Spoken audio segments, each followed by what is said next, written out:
can take your time. You can choose your words. Let me down real easy. Let me down real easy.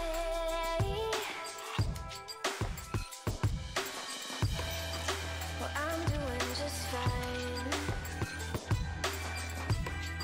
because I caught your lies. You say that it's you, not me. Baby, now that I am free, I want my lips back, my time back, my words like when I said my love back, my life back, my heart, the one that you knew could break, the one that broke with your confession.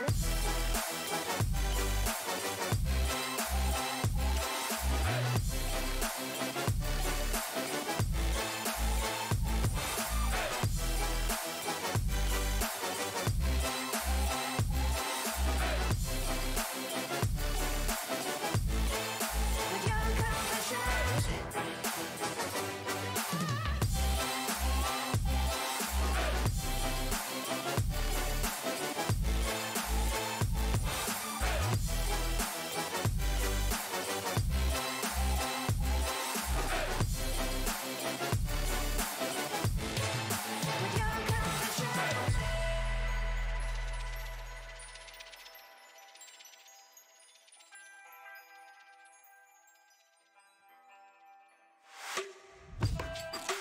I'ma let you speak.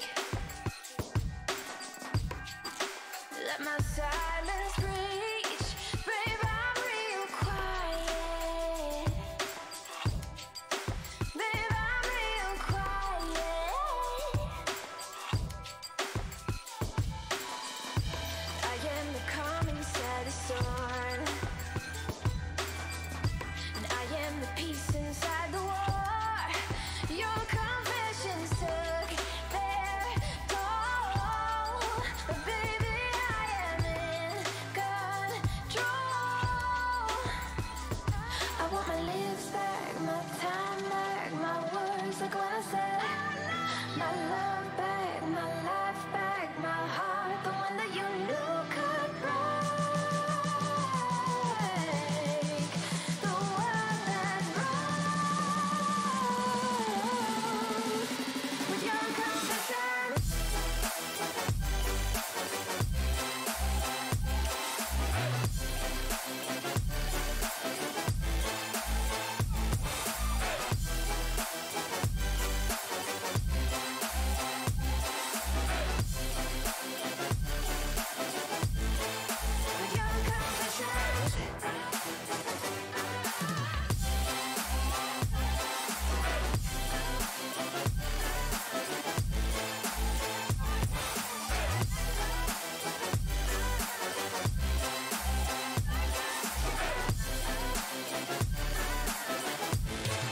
With your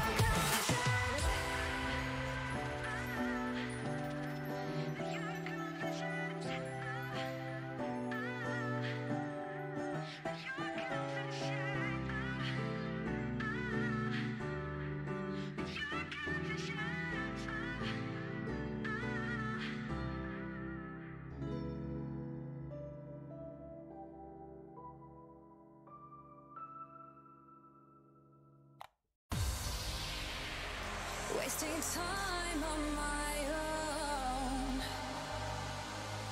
All the places that we go, all this pain builds within.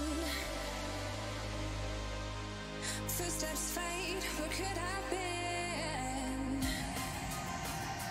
Finally I feel more free. The end of you and me. Let it go, let it be. My heart belongs to me. My heart belongs to me. You're never gonna let me go, and I will never let you go. And now I'm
and welcome back to Baltic Esports League Season 2 Week 4, and this is Day 3, brought to you by us, Envy and V. Envy is feeling amazing today, as I can see. What happened today that you are so... Absolutely nothing. The quitting cigarettes process is still on the way, so expect more. More fun things coming out from him, as well as from this stream. Quickly, before that, I want to remind you that the tickets are available at HyperTown.pro for the grand finals. It's going to be in CSGO and League of Legends. All the cosplays, virtual reality, everything along those lines. Check it out. And HyperTown.pro, all the tickets are there. Of course, BESL.pro website as well. And today, no other day than other that we're going to give away 10 euros from Volt. So be sure to subscribe to our YouTube channel, type in the chat hashtag Volt, and you will be eligible to win the 10 euros from them. But enough with that, let's check out the schedule, what we're going to see today, because I believe that today is going to be fun games as well. Yes, so we're actually going to see Not Like This playing versus Lithuania as the first match of the day, and I feel like it's going to be an interesting one, but of course, considering on how much of a role Lithuania still currently is on here, and also, I mean, Not Like This, pretty much securing only one meaningful victory here so far in this season. That was against eSports, and I feel like it might be... it's not going to be a replay of that today. Yeah, it shouldn't, but Not Like This can always surprise us. And after that, we're going to see Mighty Wolves against XGR, two teams that don't usually give up that fast, always at the possibility of comeback. We yesterday saw Mighty Wolves kind of crumble against eSports, but eSports, they just were on top of their game. Yeah, well, it was difficult to beat eSports yesterday, and it looks like they're not going to be letting go of that trigger. Accordingly, for Mighty Wolves, they will want retaliation today, and they will have the opportunity against another Estonian team, being in the form of XGR eSports. Also, curious to see if we're going to see HS today, or is Krasner going to play, because Krasner did apparently had some health issues, therefore he was missing. So still kind of unknown. I believe he's already at home, but I don't know if he's going to be playing yet or no. Don't have any info about that just yet. Although I believe Gekon said to us that today he's okay to play, so probably we'll see Krasner, not HS, which kind of could bite XGR, because HS is a really good addition to their lineup. I mean, versus Mighty Wolves, no offense, Krasner might want to take HS on the side there, so... That could be the case. And after that, we're going to see Žalgiris against Estonia, which also should be a fun game, as Žalgiris still... they need some things to prove against Estonia, although they're not too high in the standings. They do have great talented players on their side, so it's still going to be a tough one for Žalgiris to overcome. Well, yeah, for both of these teams, obviously it's very important for them to secure victories here, because they need to come back and rise in the standings as the season continues to progress here. And hopefully one of them will be able to do it in a convincing fashion. I would like to actually see a one-sided game coming out from them. Yeah, from either of the teams here, just because like they're playing similarly here, but having like a one-sided stomp in this matchup, I would feel like would give the winner the boost of confidence required to head into the next following matches. As well, and knowing Estonia, they are at the moment kings of overtime. They've played 5 overtimes at the moment from, I believe, like 6 or 7 games they have played. Yeah. So it's pretty crazy. But as we get information, the standings, let's check it out. Let's see which team stands where. At the moment, you can see eSports on top. They started off quite shaky. They were even, I believe, in the 8th place. And now we're here. And now we hear that they're in the 1st place. You didn't get it. It's fine.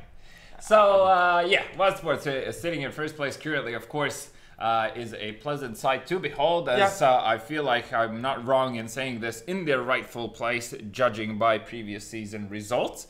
And they have managed to come back here, and of course Lithuania closely following them there. But Lithuania still has another game in front of them, and if they pick up the victory here, they might actually, they turn to, like, if they win this game, they're going to be in first position, right? If they win in their regulation time. Yeah, regulation time, correct. So, yeah, they still have a match to play, and of course still Volsung and Mighty Wolves following up there, still in the top 4. You can see Lithuania and Volsung the same points, but I believe the round difference is there as Lithuania. They started the season off so good, and at the moment it's going to be pretty tough for them to be beaten in the round difference. And after that, we can see Lattelecom, Žalgiris, Skinlords, and Estonia. Now, finally, we see Skinlords climbing back to that top 4.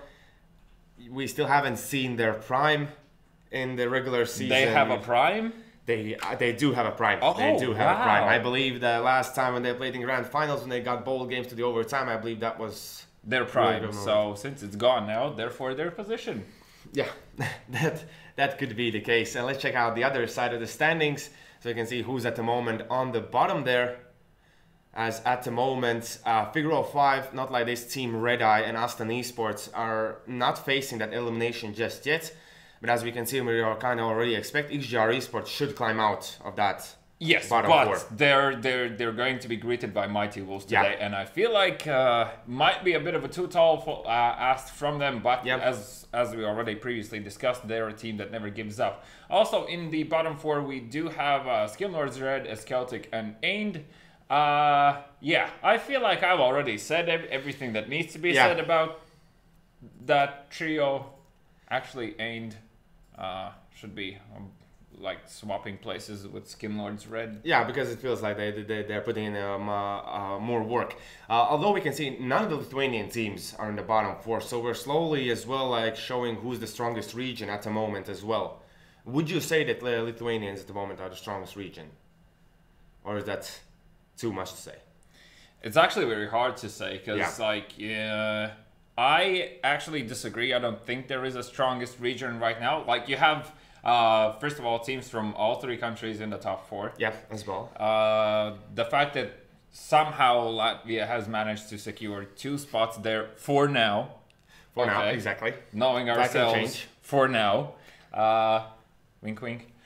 So, I mean, it's hard to say. There are definitely things where, say, Estonians definitely do things better in the way of composure. So they definitely work a lot better as a unit.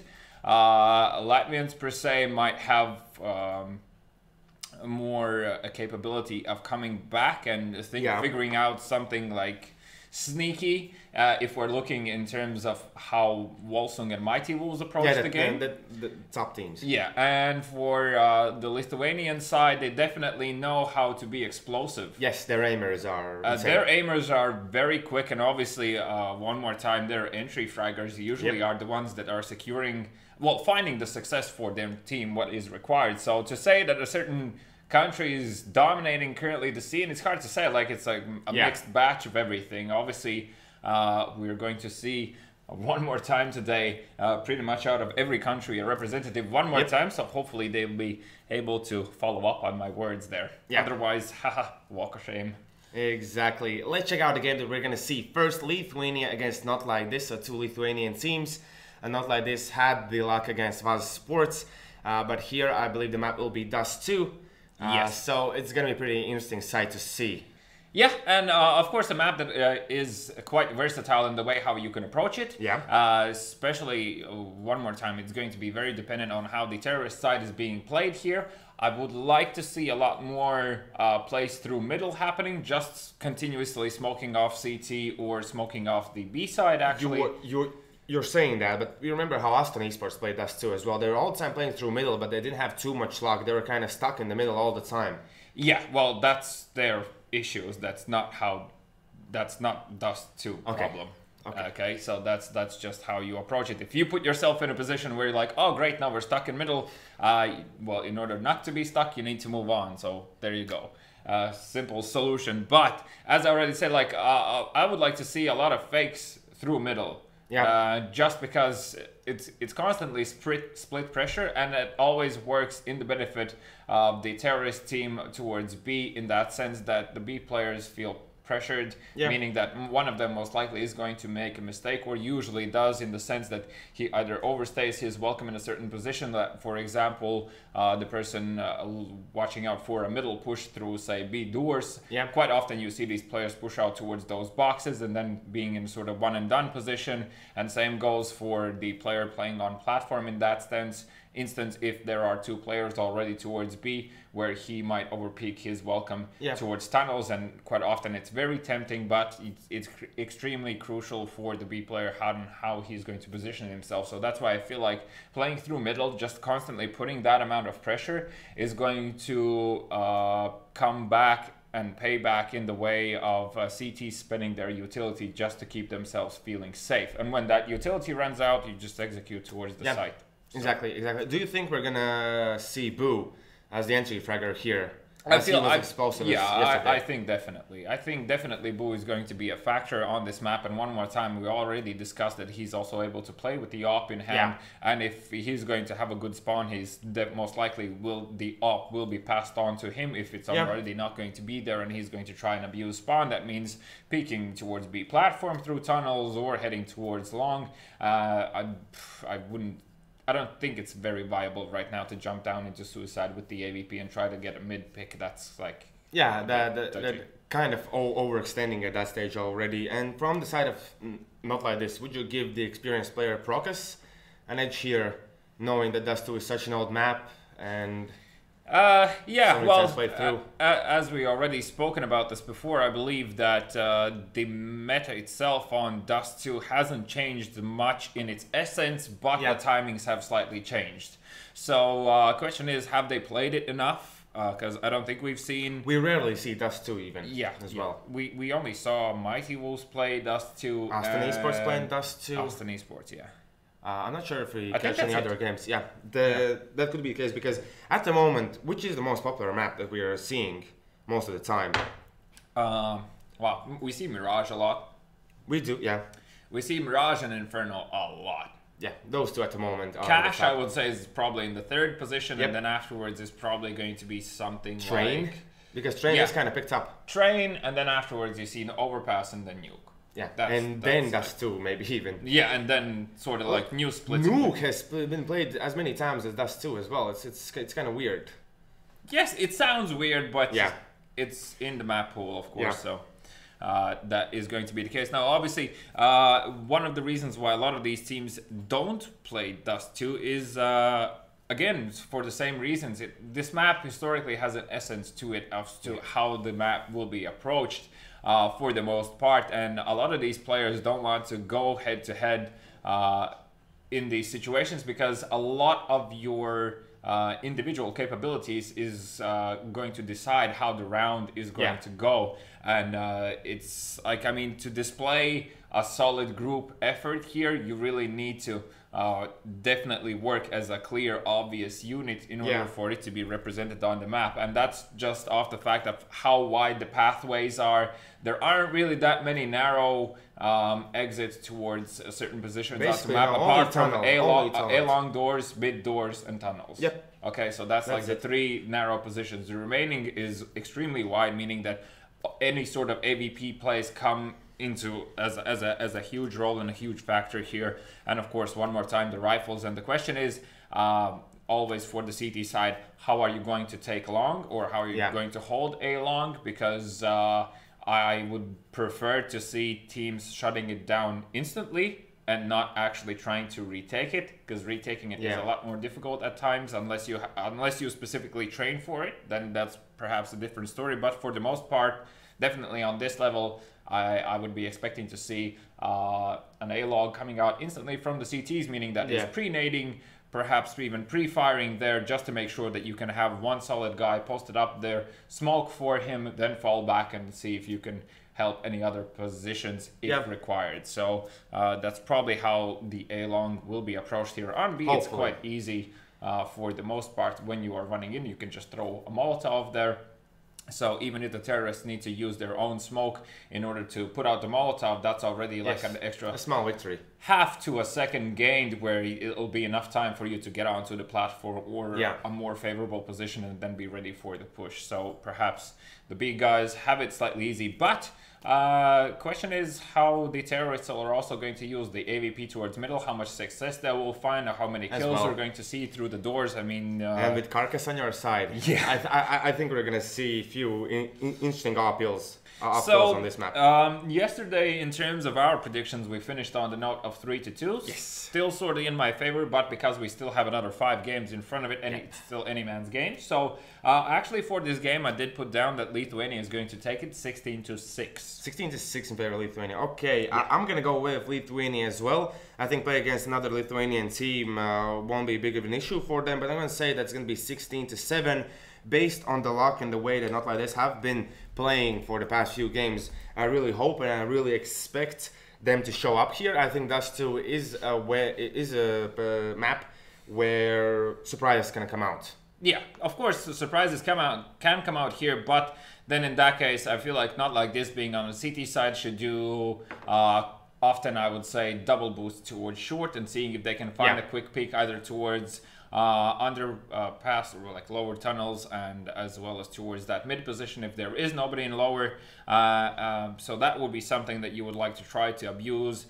Pushing a long, you really need to know your timings and need to understand what else is happening on the map to understand if there is someone still in T-spawn, because it's not uncommon to see on Dust 2 a terrorist op player being still in T-spawn around 40 seconds even. Yeah, that is the case for Dust 2 when the terrorist players, they themselves, they spread around the map and they're not even in a unit, but you can already see that they're trying to pick apart the enemy team. As in any kind of pushes that will come, they are ready for that, either in the op, in the middle, or someone hiding behind doors on long.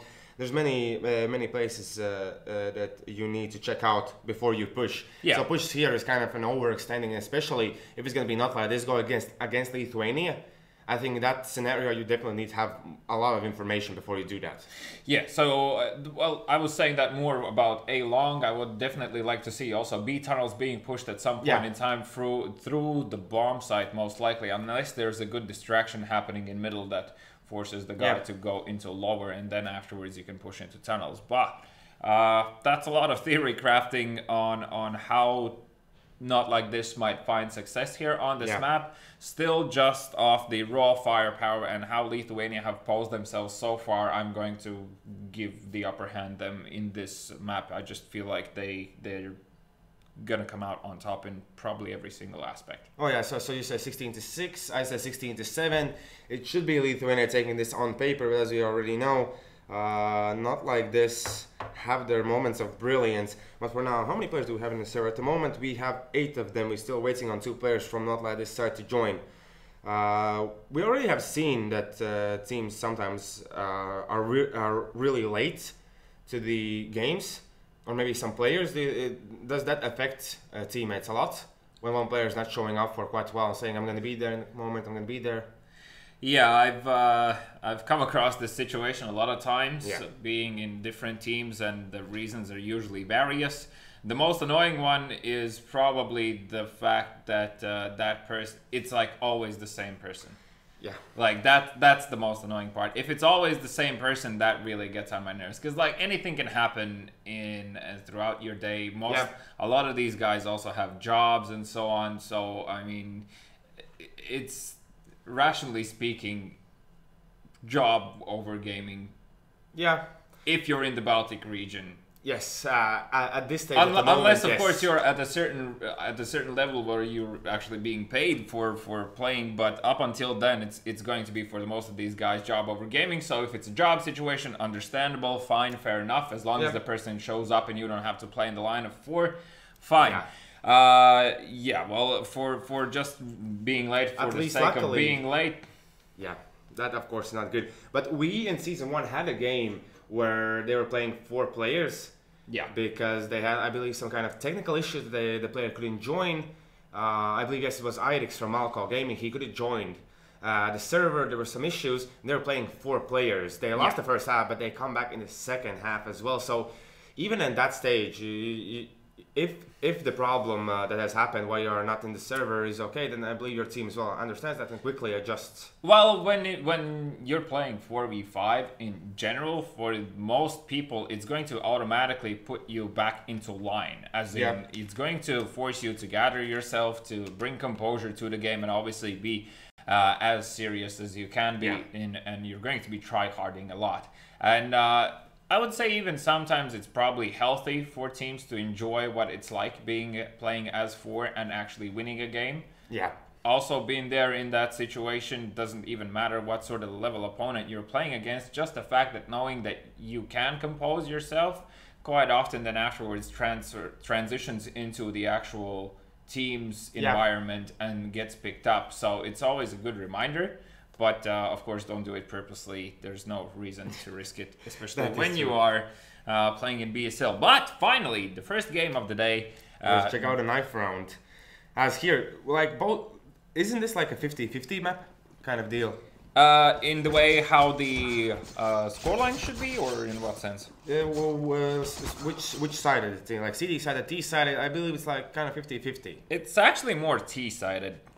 Slightly more T-sided. Just because that early on, it's not extremely difficult for you to understand where to go. Yeah. No real sort of threat unless CTs are doing something, well, gambly in its essence already. So, I mean, for the most part, it's T-sided also because of how close you can get to the sites before an actual execute happens. Yeah. So there's not a lot of time that gives it away apart from like being an A long, but even then the CTs need to know exactly how many people are already out to understand what's going on. So by the time they are there, the rotation might already be too late. So Lithuania did manage to pick up the knife round there. And so they decided to switch, so they go for CT side. Yeah, yeah. They may favor this more, and we can see already, not like this, they're going to rush towards the B site. All 5 of them, and Butters already is going to be in pretty good position to deal with this, but he can't find the first kill. Carcass with 1 is looking for more. As he's speaking out, has to be pretty careful. Butters finding the kill, but will go down in the process there, as only 2 players will remain. Only Dreamus remaining, and Akas with 3 headshots there, taking down the players. Juicy. Yeah, definitely is. And I can see here, there's a stand-in for Dreamy, Kalinka. Yeah. So this guy, he was playing, I believe, in other team, but they were. Oh, he's definitely an experienced player and also known in the Lithuanian scene. So it's actually been.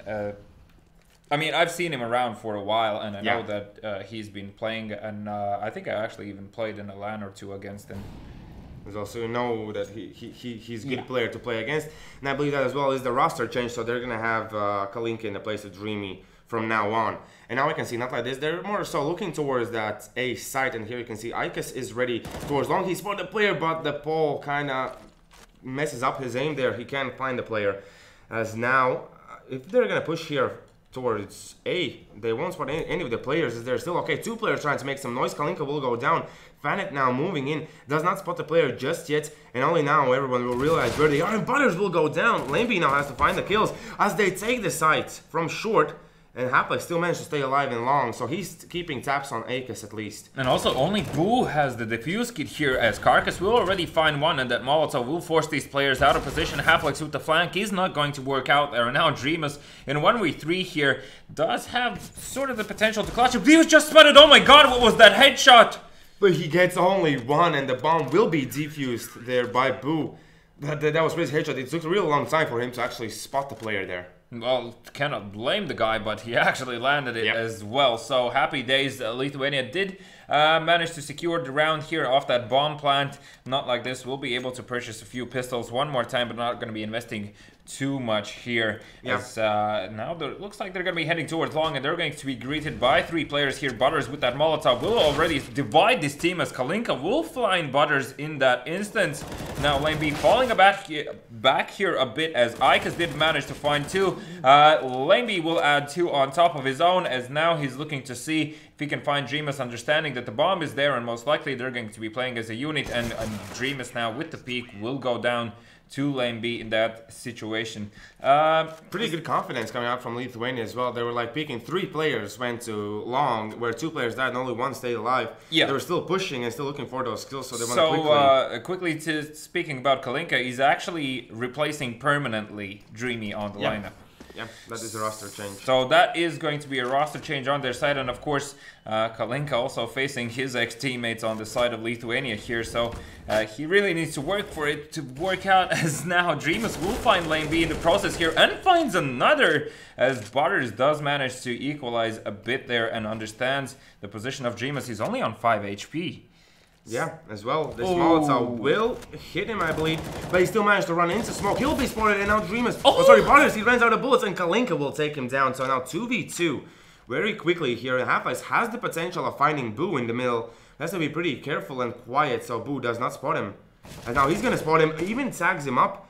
And as you can see, both players heading through short here. And it's gonna be Carcass. He's not even checking short. So has to be pretty careful about how he decides to approach this one, as now he's gonna spot it, but that's gonna be the bomb drop down. He's gonna spot the other one, but can't get the kill. Only Boo remaining, 1v1, and I believe Halflex knows where the player is. And with the MP9 being already so close, it's not going to be a problem for Boo to retake this one as he jumps up, gives away his position, misses so many bullets. Yes, and now Halflex with 20 HP is looking to find the kill against him, and he still has time to rotate away, and here's he looking for a shot. Both players are low. This could go either way at this stage, as Boo is gonna take him down with the MP9. Even with that unlucky situation, he still managed to clutch it for his team. 4-0.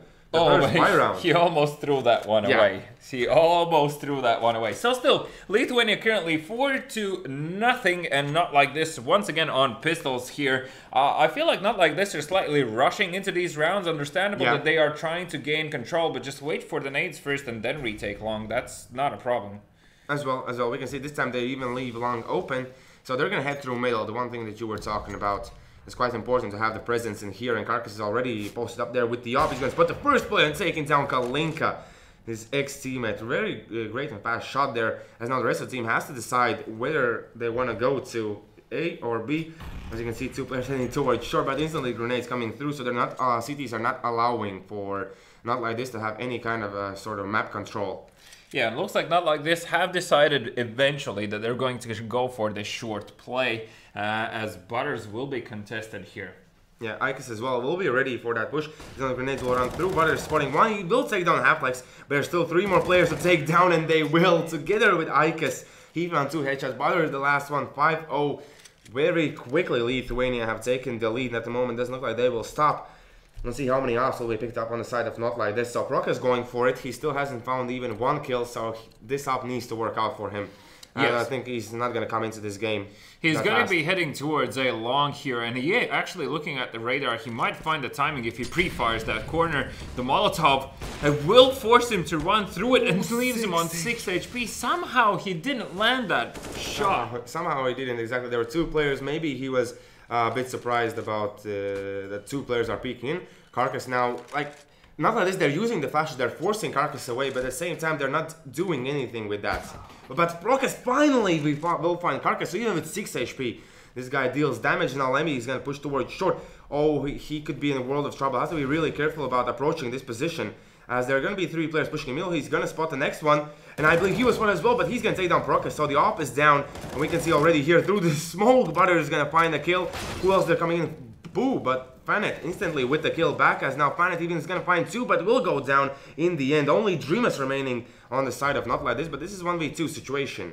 Yeah, so still a very messy round coming out from Lithuania here. Obviously, they both wanted to do things individually in that situation, and could have gone extremely south here for them. Luckily, they did manage to survive with another 2 players on their side. Of course, money currently is not a huge issue, but still sort of in relative control on the side of Lithuania. If they manage to pick up another 2 here, though, it's going to be definitely out of control, as Not Like This are still looking to put up 1 round.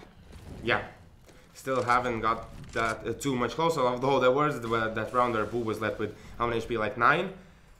So that was the close one, and Not Like This got to get the round. We can see here Lithuania as well. You see some aggression coming out from them, like towards short or towards long, but few rounds they know that they need to calm a bit down, stop the pushes from being too crazy. And now we can see Not Like This, they are kind of trying to set up. I'm not quite sure if this is a short push that they want to do.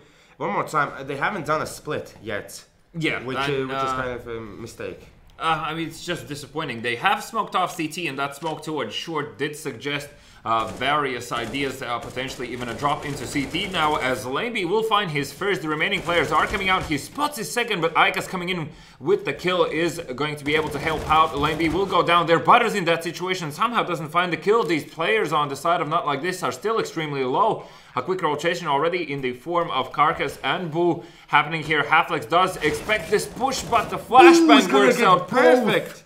He's gonna get both. Only Dreamus will remain on 20 HP. This is what we were talking about. Boo just being complete nuisance with the rifles. It's pretty tough to stop him at this stage. Now Dreamus will be spotted, and Boo there with 3 kills. Basically winning the round single-handedly, pushing there through the smoke. Of course, Carcass did give him a flash before he went along. And realize that approach, that even if Boo has managed to push in short, get 2 kills, only 1 player has left, Boo still waited for Carcass to push out in long, just so they have that understanding where the enemy player is. Yeah, that's one thing. Second, of course, Karka sitting on the AVP there in that situation also didn't want to risk it, wanted to gain maximum amount of distance with that AWP in hand. Didn't really have an option to drop it, I believe, towards long. So now, one more time, Karka speaking with the AWP just above the smoke towards middle. He's not going to spot these players, but still, that smoke gives away the fact that someone might be pushing into short here. Is now Proka still making sure nobody's going to be pushing in from B. Karkas making his way towards the A site, and one more time, not like this, position themselves around short and middle doors here as a flashbang towards over short move, make a Kalinka to go on the move here. Yeah, as well, but they're really prioritizing the short position. I'm not sure why. It hasn't worked out. Lithuania are positioning themselves too good around that site, finding the players where not like this don't even spot them. At this stage, I think like B split should have already been something that they have tried. 7-0, that's not a score that you're comfortable with at any stage. Or even pause and talk about something like that. As well, but I'm kind of giving up on the timeouts. Already tactical at least. Okay, so hopefully we'll see better rounds coming out here as the flashbangs come through. A drop towards CT. Finally, some sort of adjustment as Kark is struggling to find the kill, and he will go down. Butters will need to go huge, the same as does Ike, as Butters will only find one in that situation. Dreamus Prokas both clearing out the A site, but the bomb is dropped down for the cross. And there's a gap. The smoke just faded. But you can see, one more time, Lithuania, although knowing that the bombs drop down, and all that this will take, they said they slow things down, and they go from long and from short as well, as now Dreamus will pick in. I believe he did not spot the player there, but he's gonna get the kill against Boo. Only Lamby remaining, 1v2, so this could finally be the round that not like this take here. As Lamby, he doesn't have any kind of flashes, but he has a kit. Yeah, he has a kit, but that's all there is, and obviously a Molotov would be extremely useful here, as now that will force him out of position, and not like this will win their first round there. Yay! Yeah, but this sets up them for economical resets. So now Lithuania have to think what's gonna surprise, not like this, so that we can win the round. Well, Lithuania themselves haven't boosted anyone early on onto short, as far as I don't think I've seen it just yet on the CT side. It's not going to be the case as well. One more time here as the pop flash towards long will allow these CT players to get into position here. Fonet actually on the Mac 10, not being able to afford anything more there for himself, even though Prokas could have dropped for him. He could have, but Fonet as well went for the utility. It's quite understandable, and if he plays with the right approach with that Mac 10, it could be a really good outcome, as they desperately need the money to be good at the moment on their side if they want to go for this, basically a comeback already at this stage. Yeah, so they're going to be looking to split A here, and Ikas one more time will need to go huge and find at least two kills in this situation in order for him to come out on top. And he also suspects there might be even a boost coming through here, so he's checking absolutely everything. Will manage to cross safely here as in another 5 seconds max, or even less here. The terrorists are going to be pushing through, and as I already said, the pop flash comes through. He hears the first players, will find one, does find second, and finds the third one. And now Boo is going to be in line to find the kills as well, as you can see, he's slowing things down. He's waiting for the players to come to him, as now only Halflex will remain alive, but he is fully flashed, and here basically in the open, as Karka is going to take him down from short.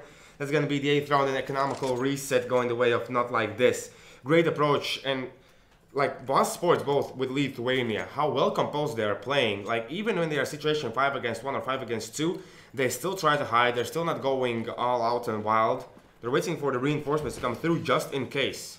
Yeah, and also, well, so far not like this are taking relatively simple approaches here in terms of how they want to play their T side. And as I already previously spoke, this is also goes for playing such teams as Wolfsburg, Mighty Wolves, WAZ Sports, and so on.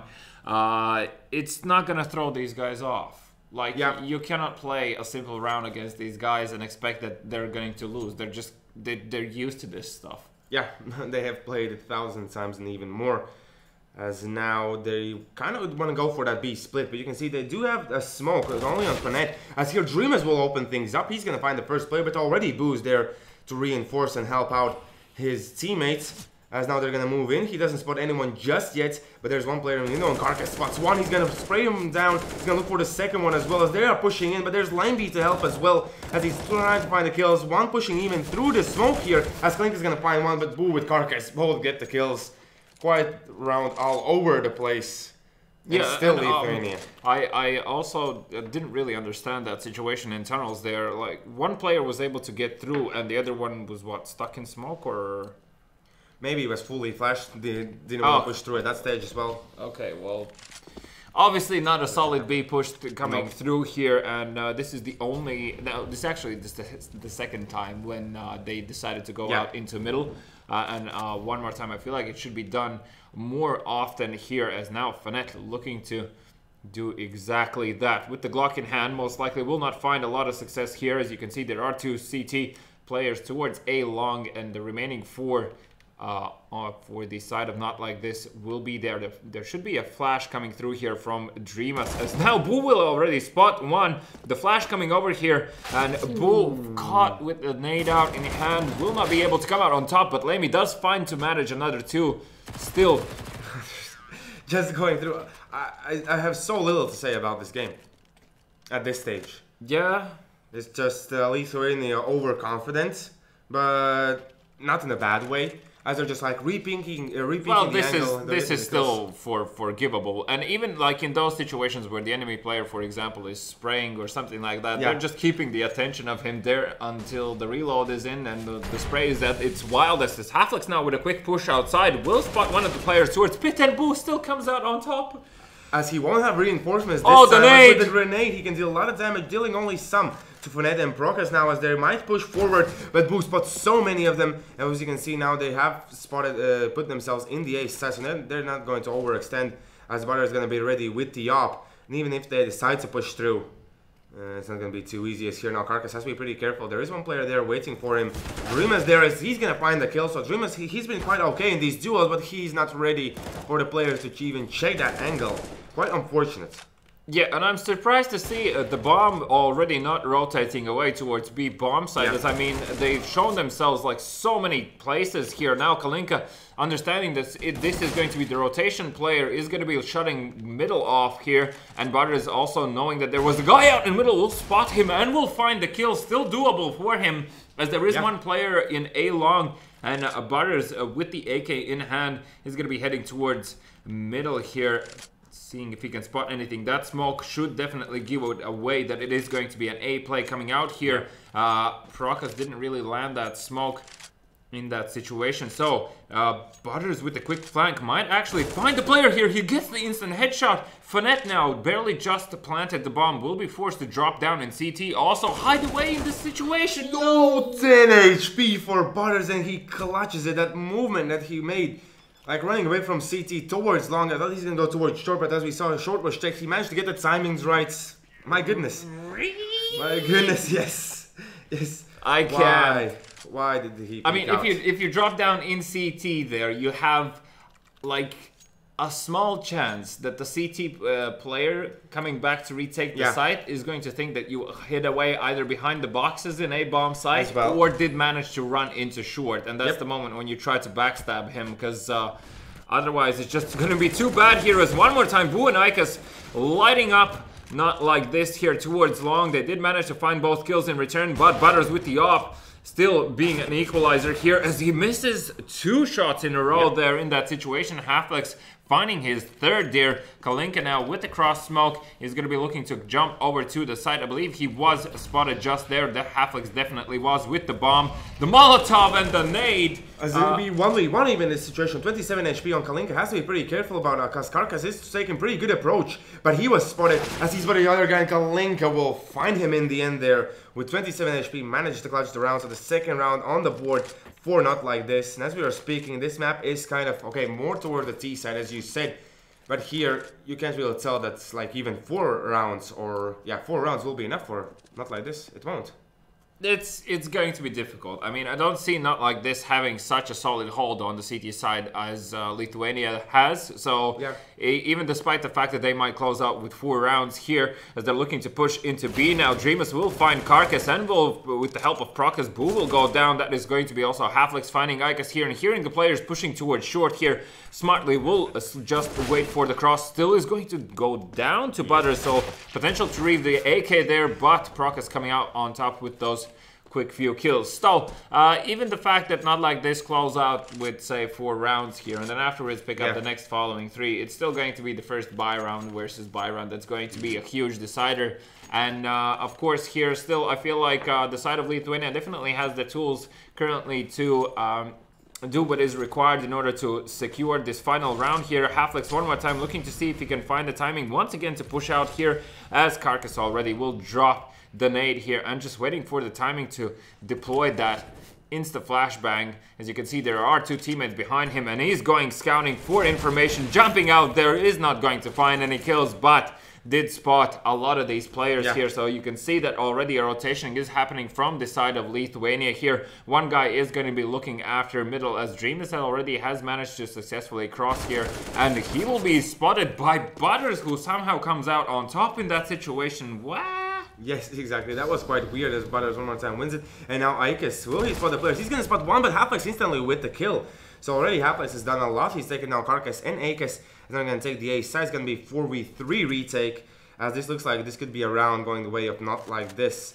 But here we can see Procas, if he goes down, that could even change. But he has to be ready, as they're going to look for the push. He's going to take down the first one. The other guys are pushing forward, but he still managed to find the kills. Last man remaining, and Procas with 3 kills, 1 HP, is going to get the 4th round for his team. At least something going the way of not like this there in the end. But now with Lithuania on the T side, what can you expect?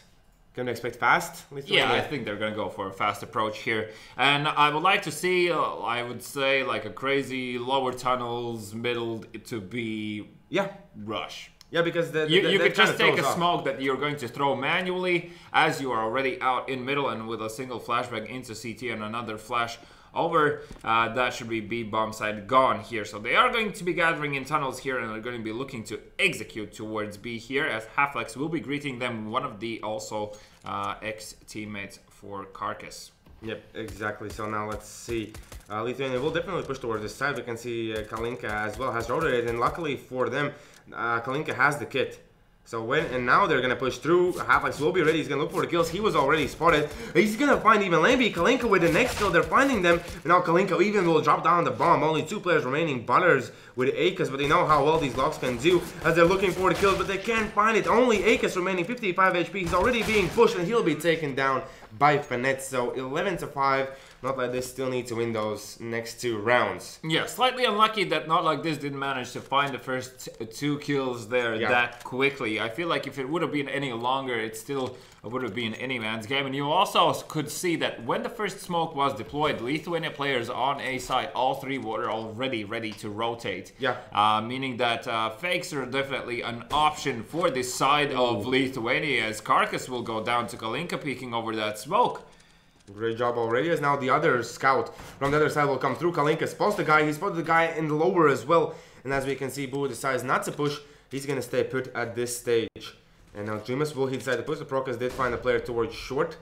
But with that flashbang, he's not going to push through. The bomb is already rotated away. 3 players remaining for Lithuania. And as they do have those Deagles and the CZ, which side do you think is the most viable one at this stage for them to hit? What? Side? Yeah, which side? Sorry, I thought side. I would say probably A, just because they do have a scout and Deagle available, so it's still a long distance guns, and Bull will looking to pick up another scout here. Will go down to Fennet in that situation. Lamby now should find this kill towards short, as Icus has managed to find Dreamus in the process as well. Still sort of doable. Lamby is going to be causing a lot of havoc here towards A, just chaos in general, but instantly will be taken down by Halflex in that situation, as Icus now only man standing, of course, will give away his position, as he's now looking to see if he can find any players that are still pushing for frags. That is not going to be the case on the side of Not Like This. So he's going to be saving these weapons, but or at least attempt that. Yeah, Kalinka won't allow that. So the next round is at least secured. I definitely thought the pistols from Lithuania could be a bit more scarier at that stage, but we saw Kalinka. Very good job there with the scout. And now let's see, one more eco for Lithuania. The next one's going to be the buy rounds. The interesting round, as I think here, they should just try to rush one side maybe try to get the plant. Yeah, so all they're interested is getting this bomb plant. There is already a player in lower tunnels here that is going to be Dreamus with the MP9, looking to add money on top here as he finds his first two, looking to add more. He does deal a lot of damage. That one tap, and unfortunately Karkas will take him down. Karkas is actually the player with low HP. Kalinka also almost going down there, eagerly pushing with that CZ in hand there, and a knife kill. Of course, why not? Racking up that money, as now they will be able to pick up the ops. Halflix being the ex-teammate, I feel like there's a point to be made there. As well. And at the moment you can see Dreamus, Halflix, Prokas, and Kalinka all are doing pretty great. Actually not Boo. Yeah, Boo at the moment only 9 kills, so he hasn't found too much luck. But as well, Akis, him with a rifle, he's been such a big presence on the map. It's pretty tough to find the kills here. Barnes pushes through, but goes down to Dreamus instantly. Good idea there, as he did damage 2 of the players pushing through there. So it was kind of on the edge of working out. Yeah, and odd, because Lithuania definitely didn't have those initial spawns to go for such a quick push here, as now Boo will find Kalinka, and that leaves only Halflix towards the B bomb site. And you can see already how Lithuania instantly approached this round. They're smoking off CT and looking to split it, as Halflix, feeling the pressure, forced to take a fight here, will go down. That means B bomb site is completely open, and this is exactly what I was talking about, how it puts the CT players at unease when especially there's only one guy towards B. That's true here. Howard, like, can you really see good? Oh, yes, exactly. This is pretty instinct boost. You don't see this too often. Not being used that much here, but obviously he's going to work out great here, as that is a lot of information provided already by Boo, and these players on this side of Not Like This are going to be saving in pit. Fnatt is just going to make sure that nobody's going to push in here. So the buy round is going to be heading towards Lithuania's way, and but so I have to give props to Not Like This, because they managed to save 3 weapons, and one of that is AK. So at least they are still holding them in the game, because if they all would have lost the rebuy situation here is pretty tough. With the saved AK, everything might be okay. Nice. Nice. Quick dabs. You're not seeing it, but it's really humoristic when he dabs. No. Yes. Okay, well, Kalinka now, with the AWP, actually, is going to be peeking towards middle. He's not going to find anything here, as the smokes raining towards a middle, and that smoke cross for short. I feel like actually you can do a lot of things with that smoke alone there, just because when it lands and they don't see, well, the CT side doesn't see how many people are heading towards short. If you can put up at least one guy there, perhaps 2, you can definitely sell it as a fake, as a what? Yes, that just happened. Karkas did find Kalinka there in the middle. He got his revenge, because I believe 2 rounds in a row Kalinka killed off Karkas. So finally he has got his kill back, but Dreamus as well trades it at least. So Butters will go down on the side of Lithuania. As you can see in the middle, there is big presence, and Prokas quickly realized it and managed to get back. So 2 players towards B, 2 towards A. As we can see, Lithuania is still thinking about, as they still have a minute on the clock here. Now, with the AVP shot, Karkas one more time will give away his presence, that he's still looking after middle here. Boo already had previously used the utility towards the A site, just to see if he can bait out any extra, and you can see that the CTs are essentially sitting only on flashes here. Fnatt, sensing that something is wrong here, will use his final flashbang, and now, without any utility, is going to be sitting on this ramp here, as the Molotovs are coming through to the side here, and Fnatt needs to peek over these flames. He will instantly go down, and Lameby will find Prokas. That leaves only Halflix and Dreamus. Halflix now giving away his position in this situation, will go down, and Boo managed to find the kill against him. Halflix also going down quite quickly. You see... No, I lost the prediction on this one. You lost the prediction on this one. Yes, exactly. That is pretty good news already for me. I didn't even realize it. I wasn't even following it, because this game was just way too over the top from Lithuania, and I thought, okay, that should be it. They should win pretty easy here. But nope. Nope, that's not the case. As well as you can see how Lithuania approached, how they push short, and how quickly they get kills, because when they were on the other side, when not like this, were pushing short, almost instantly their heads were found. Yeah, almost instantly. The bomb is in B tunnels, as there are still 2 terrorist players in T spawn here, waiting for any sort of pushes. Kalinka with a few shots there will give away the fact that they are expecting them close towards the exit here. Lameby with that spray through the smoke will find 25 HP from Dreamus there, so looking to see one more time if they can add more damage on top here. Is now Butters with this Molotov is going to flush a player out of position. He's going to be spraying through that smoke. Excuse me, doors as he finds one too. But he still found them both, as we can see here. Boo was even checking long position as Fanet was trying to push through there to find information. No luck there. As Butters still with 9 HP, he survives in that kind of situation.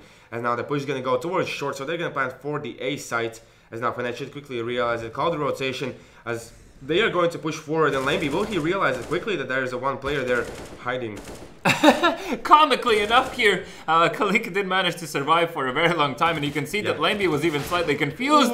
Carcass will take down Fanet, and that is going to be only Halflix remaining who's going to go down as well. 14-7, so far, as expected, a convincing game from Lithuania. It was definitely convincing, and I like the moment that Fanet was jumping up and down. He almost got killed. He needed one more jump, but when he jumps, Carcass was there on the line to find the kill. And now let's see, will he find any in middle? As he still hasn't been too flashy in this game, I have to say.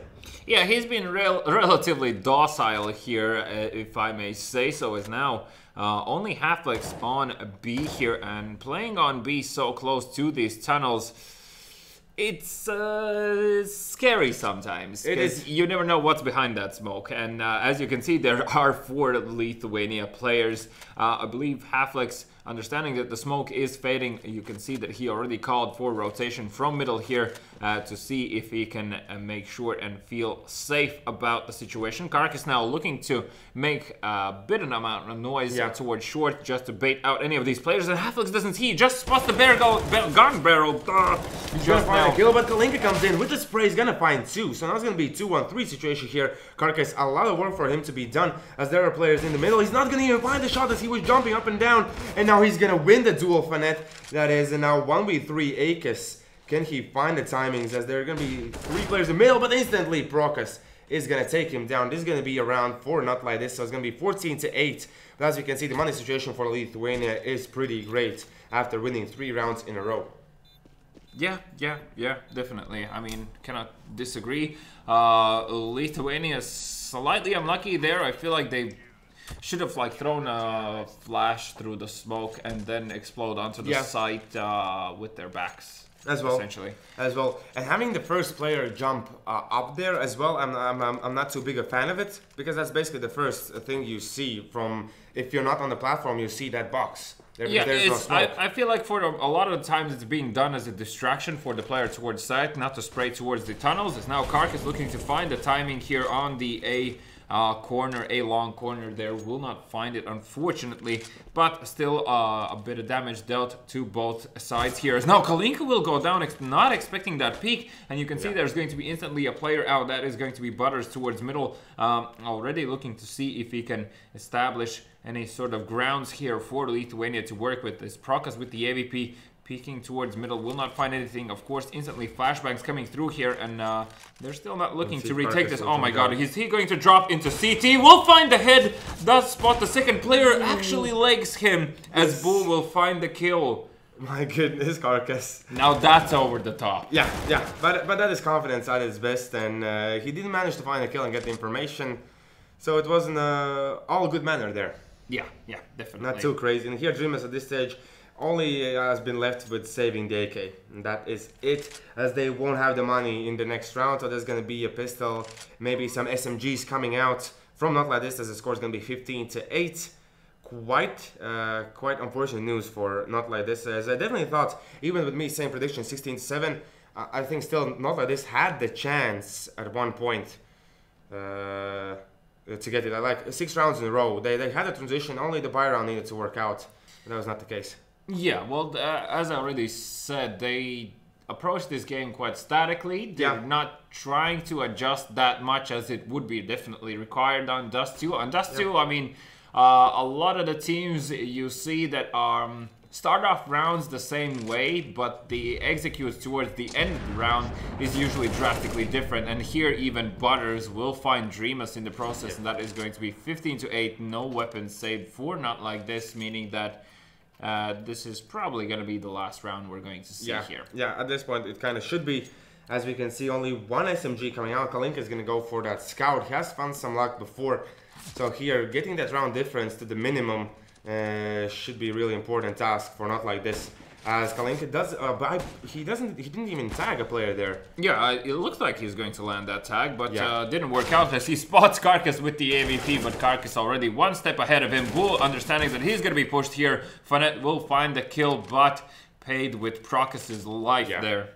In this scenario, yes, but at least there's one AK now in the hands of Not Like This. We can see they're gonna all push through long here. It was Lameby finding the kill. He's not even pushing to CT just yet, but there's already Carcass with the kill, and Fanet, last man standing. He's gonna find Lameby, but he still has to find 3 more. And the fuse. Yeah, as well the fuse. He's already being tagged, like through the smoke, the grenades are running through.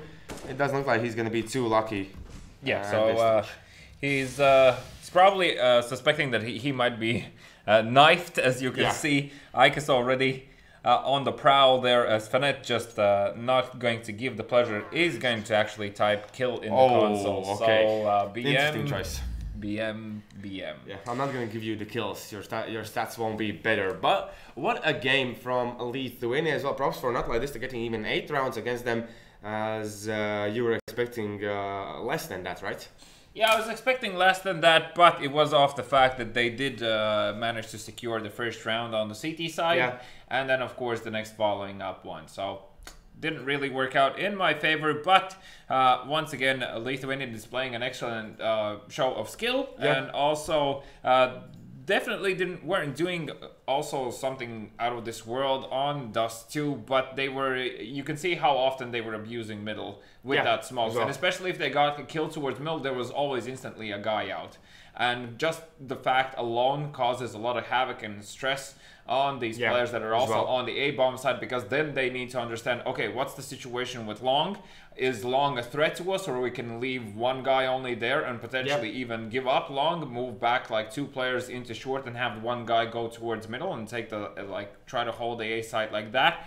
That's sort of what you're looking to do as a terrorist on Dust 2 on that side. So obviously it worked out better for Lithuania there, and also I don't feel like for Not Like This there was any player that particularly stood out in the way how he was performing today. I do like to see that had those moments where he was pushing out and he was finding kills. He was winning those duels. Yeah, so he had his moments, but 1 out of 5 is not enough here. Kalinka also, maybe perhaps just the fact that the recent roster change, they're still settling in there, trying to find out their best approach, as obviously any sort of roster change usually involves also a slight adjustment as to how the game is going to be played, because personalities are different and so on. So a lot of things to think about for Not Like This here. Once again, as Lithuania have secured their required victory from them. And one more time, I will remind you, the giveaway #Vault in the chats, please. Press, of course, on the subscribe button to actually be eligible for the giveaway. And one more time, €10 free worst food your way. Yes, exactly. So be sure to do that, as now we're going to head in small commercial break. But when we come back, it's going to be Mighty Evils against XGR eSports. Don't miss it. Go big, go boom, with guns of boom.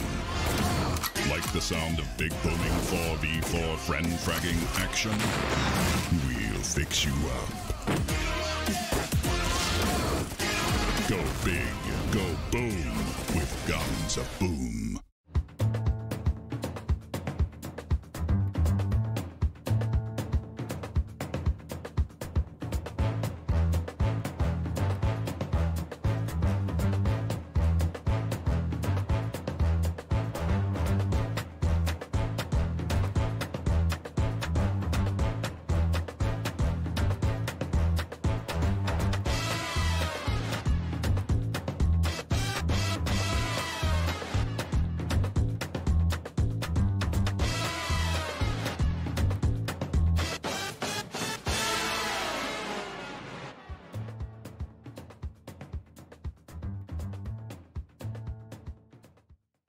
Lešik, butik, jau viss ir redzēts.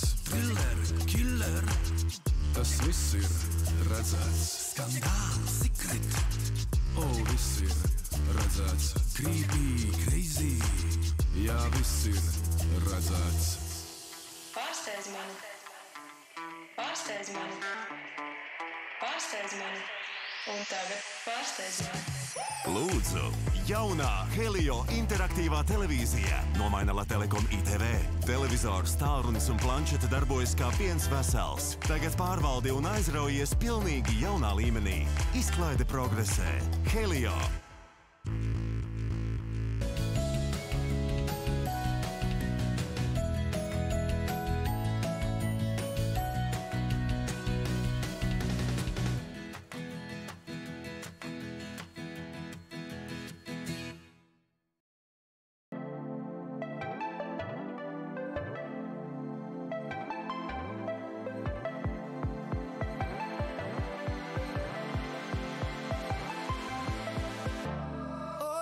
Reaching out, and my heart is with you.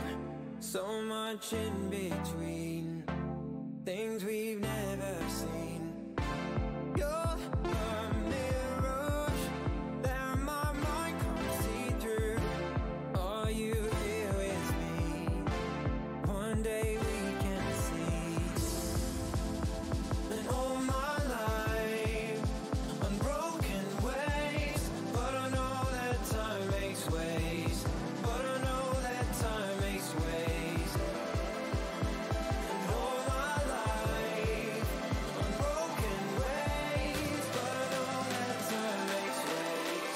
But I know that time makes ways.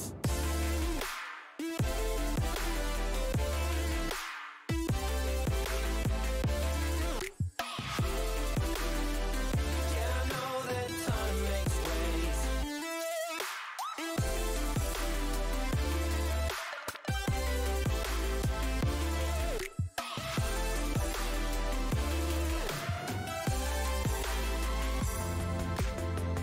All my life, unbroken ways. But I know that time makes ways. But I know that time makes ways. And will my life be there one day? All I know is frozen waves. But I'm hoping time makes ways.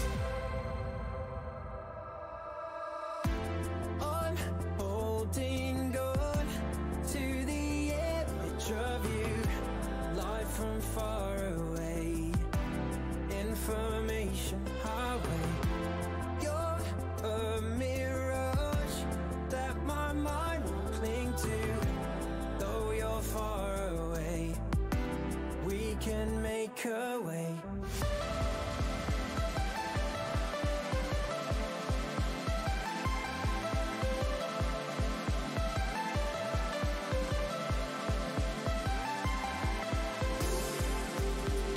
All my life, unbroken ways. But I know that time makes ways.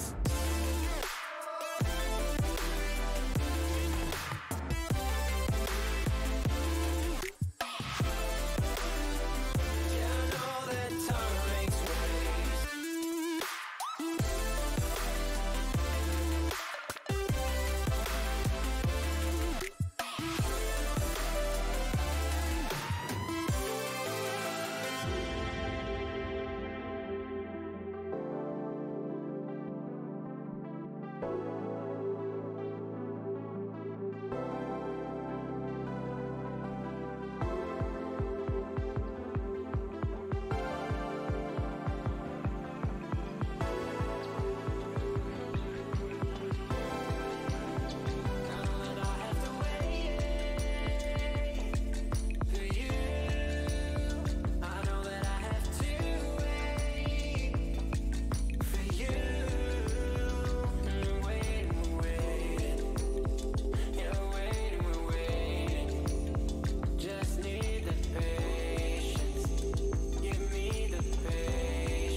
can't wait until another.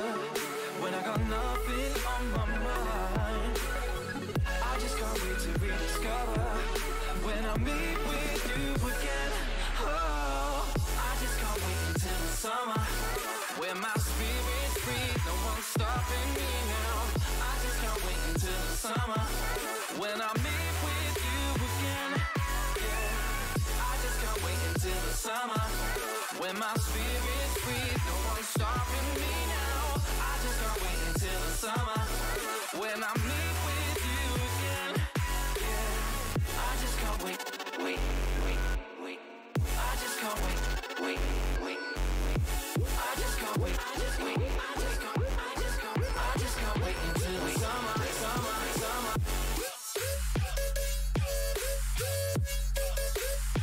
I just can't wait until the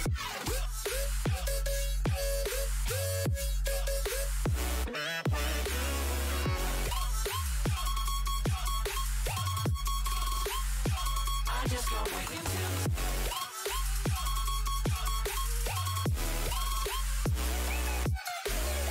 I just can't wait, wait. I just can't wait, wait. I just can't wait, wait. I just can't wait until the summer.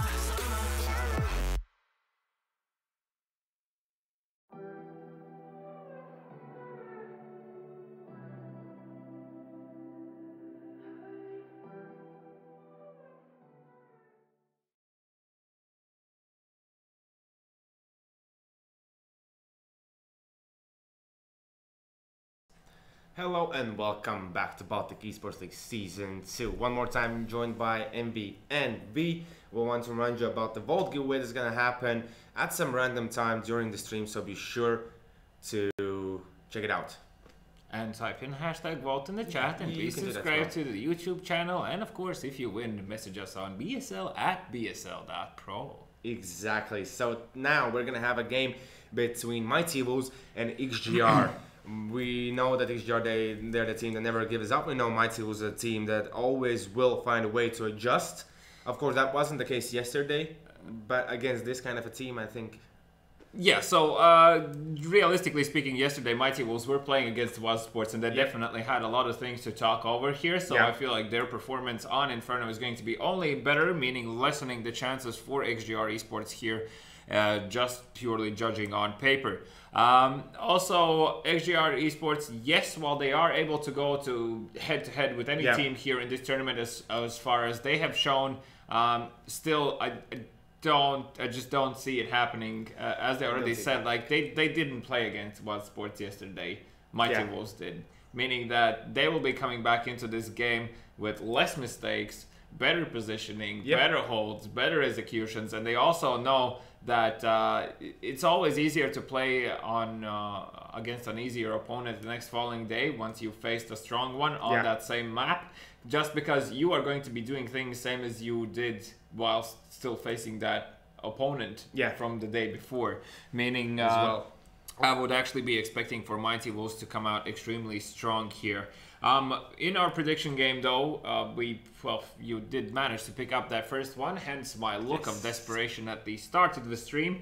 I did put down here that Mighty Wolves are going to be taking this one with 16-9. 16-9. So you're giving XGR 9 rounds. I'm gonna give XGR 8 rounds. I'm gonna say Mighty Wolves are gonna pick it up 16-8. As you already mentioned, they yesterday played with against WAS Sports on the same map. Yeah. Less mistakes. The game should be better. They lost 16-5, if I'm not mistaken, or 16-6. 16-5. So yeah, so they didn't grab too many rounds. A lot of rounds to learn from. Hopefully they did sit down and talk things through after or today about what happened. Yeah. As well, so they should show up. But as well from the XGR side, let's check out who's gonna play on which team. On the side of XGR, we do have Knight, Zila, Krasner, Maxel, and Zenki. And for Mighty Wolves, one more time, it's going to be Emis, Kokaho, Keen, MSN, and Deck here. So XGR are going to play with Krasner, as far as I can tell. I still don't see any sort of information about any sort of stand-in. So Krasner is back up and running, meaning that, well, here against Mighty Wolves, as I already previously said, you might actually want to have HS on your side.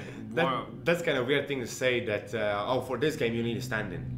You shouldn't play with your regular team, you need to stand in. Just being realistic here. In a way, it's understandable. But Krasner as well, he is a great rifler. And I believe they should be careful when they play against him.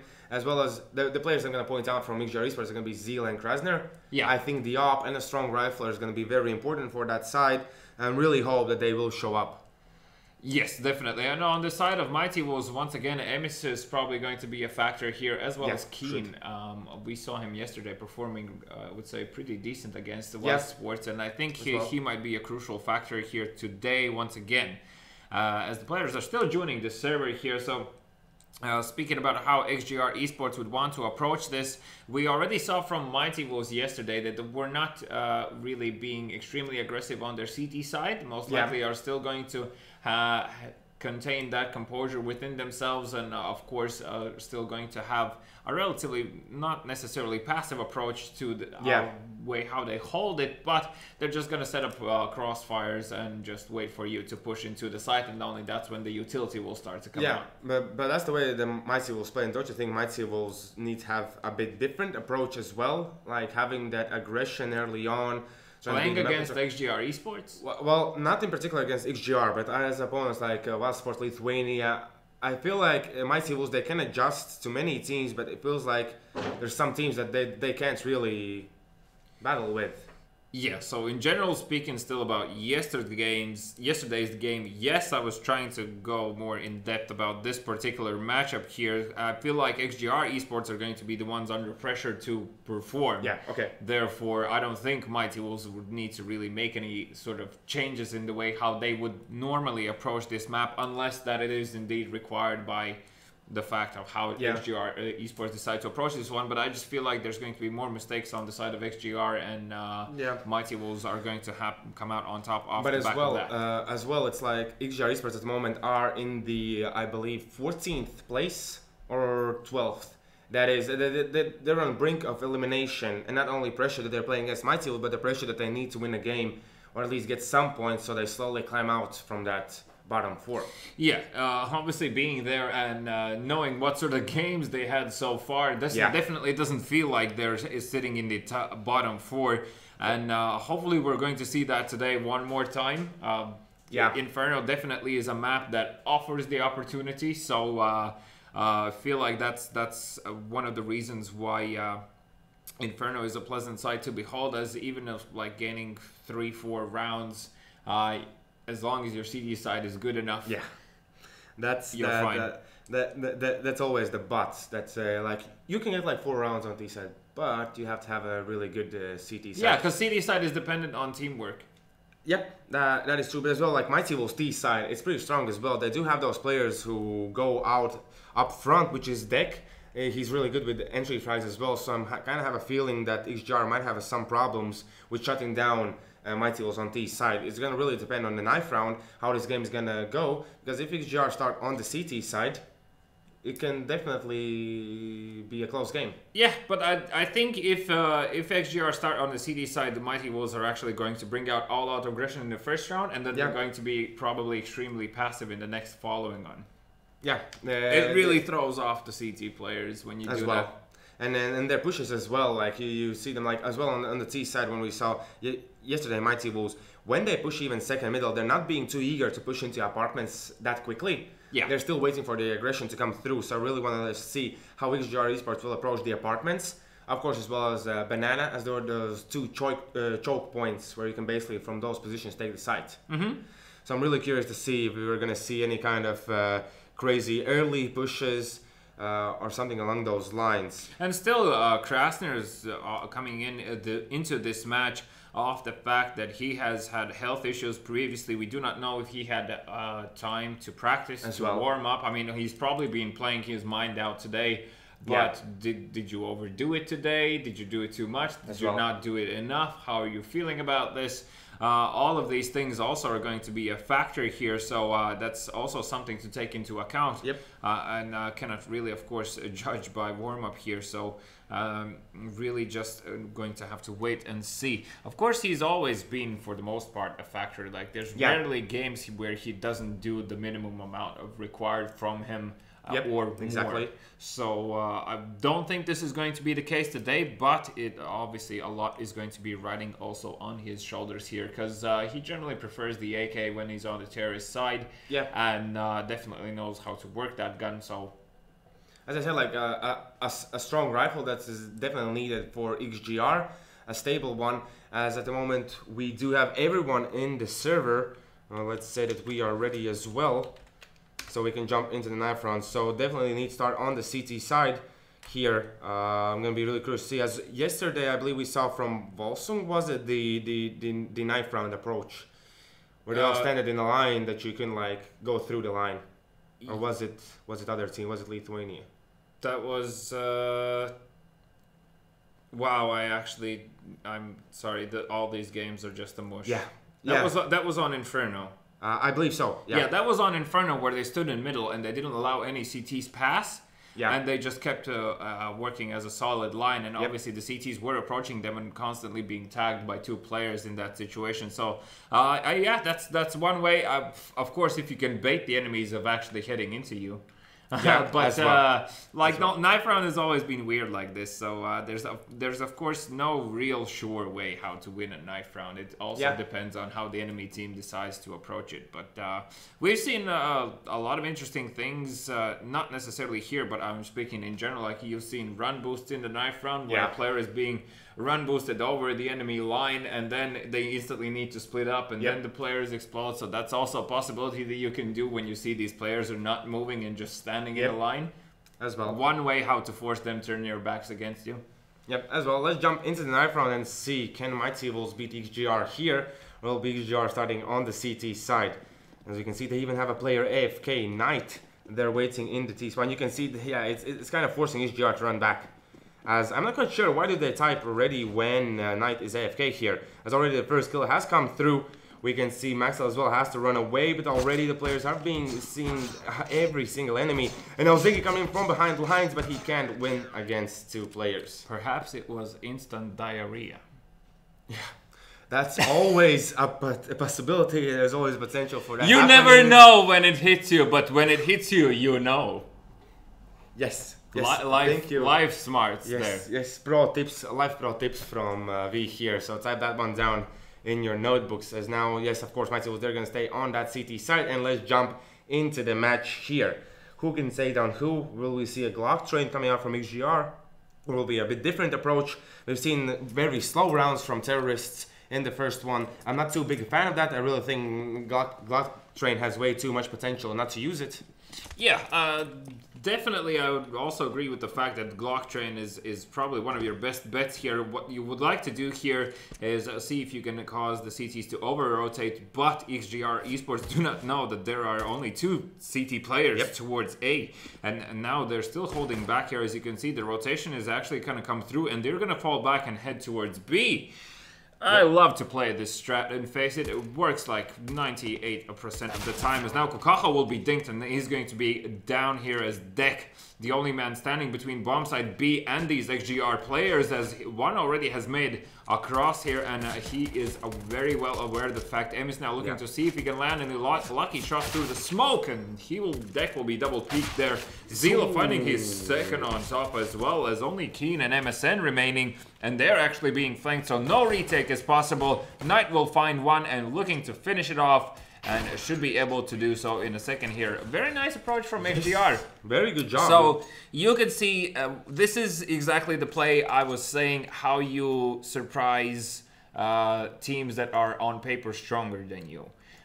You throw them off with something just a bit different, just a bit more advanced, so they have to doubt themselves, so they have to force these movements out, and it worked out. Yeah, because I was quite curious that it was Deck who was rotating really right towards that B site.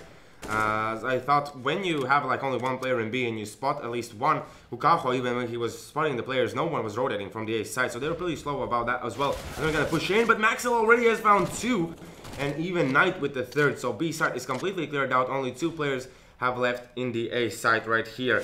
As I believe MSN with the Deagle looking for the lucky shots, as Krasner is gonna take down Keen, and MSN in a world of trouble here, trying to find even 1 kill, but he can't hit the shots. It's gonna be ZAL with the last one, and 2-0 in favor of XGR.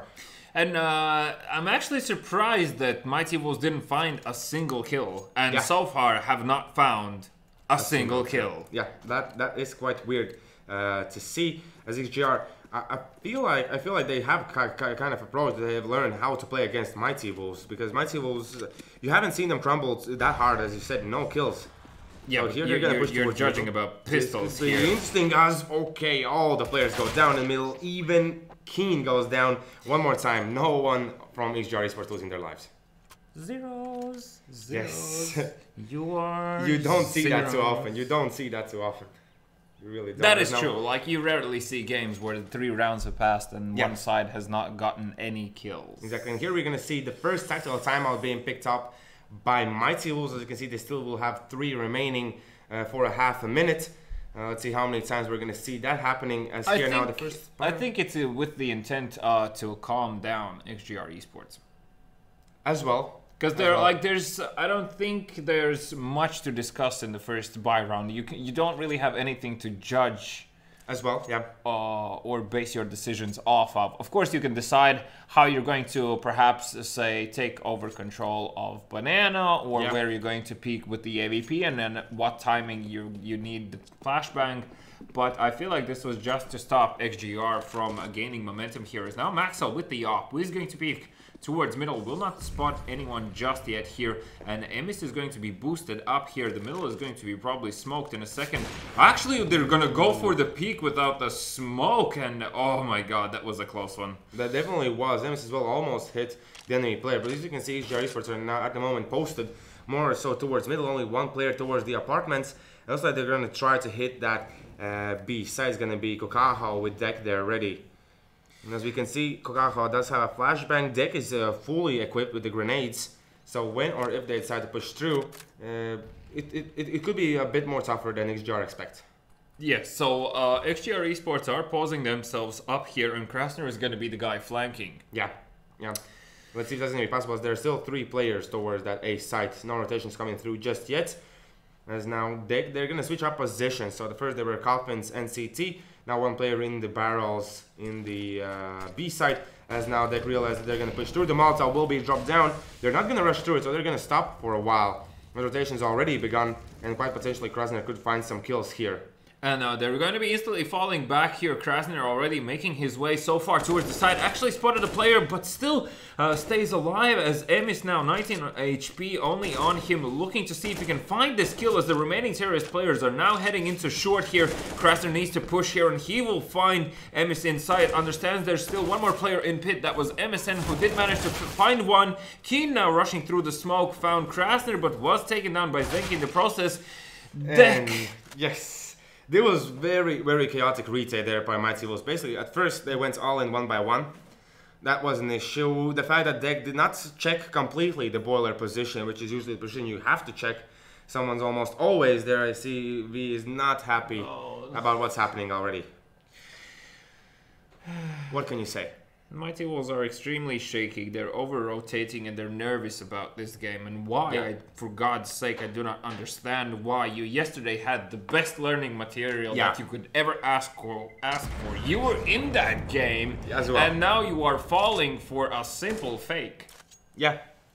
We didn't see over-rotations before from Mighty Wolves. They were really composed about doing that. But here, they're really trying to react fast. And it's not working out. It's not paying off. As now one more tactical timeout will be picked up by Mighty Wolves. They understand that they need... What, in this scenario, when you take 2 tactical timeouts in a row, why? Why do you do that? Obviously, you have a lot of things to talk about, and rightly so. There was definitely so many things wrong. Yeah, I can't even think what sort of idea they might come up with. I mean, Kokaho does have... the M4 and armor, so he could potentially, like, four of these Mighty Wolves players could, in theory, they're actually going to be buying pistols and utility now, so that's not going to happen, but they could have, like, pushed Banana, and he could have, Kokaho could have supported him, his teammates with nades, and of course having the M4 in backlines means it's most likely not going to go down that quickly. Yeah. So now Zeki with the AVP actually going to be peeking towards middle aggressively. MSN going to be staying put towards the site here, as I believe that's Keen in the apartments towards A. It is, and so they're waiting for any kind of flash to come through. With all XGR Esports, it feels like the teams have switched places. XGR Esports are the one to be really calm and collective, moving only when they have the information, getting the entry flags, and Mighty Wolves over-rotating, losing players. And it's only going to get worse for Mighty Wolves right now, because, I mean, XGR Esports already have 4 rounds here, and they're definitely going to put up another 2. At least. At least, if not more. Exactly. Meaning that the pressure is on for Mighty Wolves here, and Kokako needs to perform as he will be taken down by Krasner. That is going to be only Deck remaining here. He's going to be smoking himself off there, and with the flashbang, perhaps looking to see if he can get to that M4 before the terrorists start trickling in no man's land. Essentially, with that, Molotov could, in theory, see if he can play around the fact that these terrorists might think that it's cleared out. And once again, XGR Esports just looking to rotate backwards and forwards here. They're doing this already in the 3rd round in a row as Keen seems to love this position. MSN taking a few shots. Zila will quickly clear him out as he finds his second quick here as well. Keen now pushing out, will spot the bomb plant. Does not deny it. A run into 2 enemy players will go down. Quite unfortunate there. Like, even like if he managed to deny the bomb plant, that as well could put XGR on edge there. Quite possibly. That they need to be really worried about where Deck could be at that stage, like the last player. Yeah, but still, I mean, there were 5 people alive. Yeah, they were. And they're against pistols. Yeah, that is true. You can see only 3 kills have gone through for Mighty Wolves. Only 3 in the past 5 rounds. So, wake up, guys! Take your drugs or whatever. It's time to start playing. Yes, of course, some kind of handicap, something's needed, like these timeouts as well. I want to see now when the buy round is going to come through, how they're going to approach it.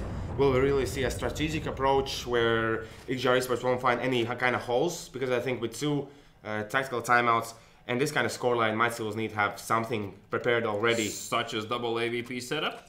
Yeah, exactly. That's at least one thing that they can do. Keen's going to head towards B side, M is going to head towards middle. Quite potentially they could get lucky. Have to be really careful about that as well. Well, here's the thing. It could, in theory, definitely slow down XGR Esports or have the complete opposite effect now. As Keen's going to be dropped down to 20 HP. That is super unfortunate. Already, he thought he dropped down the smoke. You can see where. But where the Molotov landed, Keen was still burning down. So good job there from XGR. They were preparing for it. As Maxwell's going to spray down 1, Deck will go down. As there are now 2 players peeking in, and Keen, he's not being too aggressive. Oh my god, please take a shot! He's gonna take it. He's gonna take down Maxwell, so at least 1 kill going away. Now, for Mighty Wolves, they're gonna head back. They're gonna, one more time, be calm and collected about this. As XGR Esports, you can see, they're even dropping down the bomb. They're gonna figure out how they want to approach it. As you can see, Zila still almost finds Emis there, but Emis was ready that someone could be watching. Oh, if they... If only they would have able to instantly use their utility towards A here, or as soon as Zila was found, that would have definitely sold the fake one more time here. Yeah, as well. So that could have been the case, but here they can fake as well, but they're going to run out as MS did spot a player. He's going to look for more, he's going to find Krasner, but that was MSN going down. So 3v2 situation here, as at the moment Knight and Zenki will be in the site. You can see already Zenki is checking that position. He's going to play from pit. I'm not quite sure about this position, but he still finds Emis. As I can see, Keen with Kokako. Keen is low, and Kokako as well doesn't have too much HP and only a smoke in his hands. Opposite is only checking short position, so even with that smoke drop down, you can see it's not going to be good enough. But quite potentially, Keen could do something here. Come on, Keen.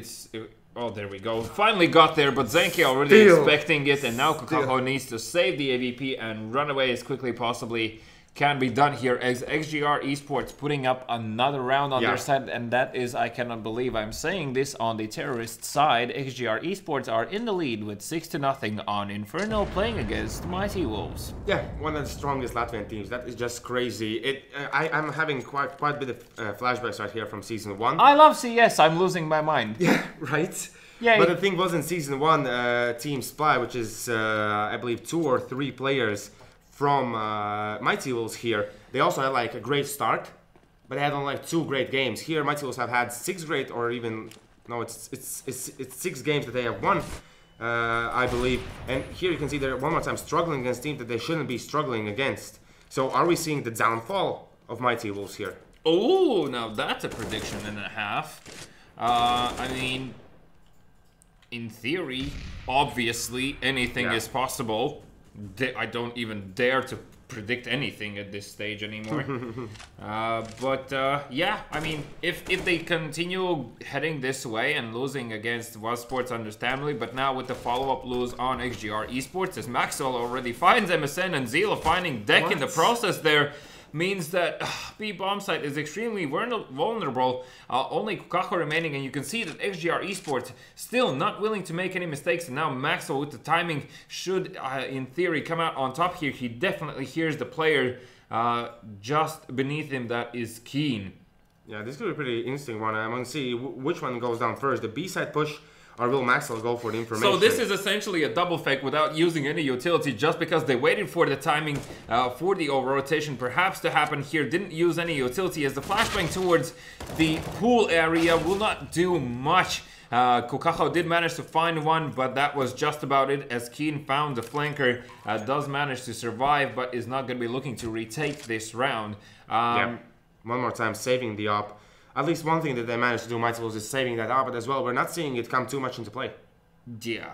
They're not being too aggressive. Like, the B push from Keen was okay idea, but as I said before, like, the smoke that he deployed was not at the best position, so the Malta was still there.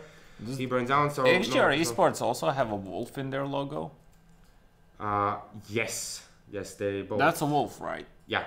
Yeah, so we're basically seeing Estonian Wolves against Latvian Wolves at this stage, and Estonian Wolves, they're a bit stronger.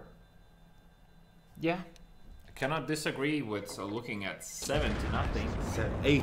Okay, yeah, now it's gonna be 7-0. 7-0. It's gonna be 8. As now one more tactical timeout. Like, Mighty Wolves don't even have 10 kills amongst them, meaning that ZAL already, one man, is doing a lot more than the whole team on the side of Mighty Wolves is doing. I don't understand if it's flashbacks from yesterday or what the hell is happening right now.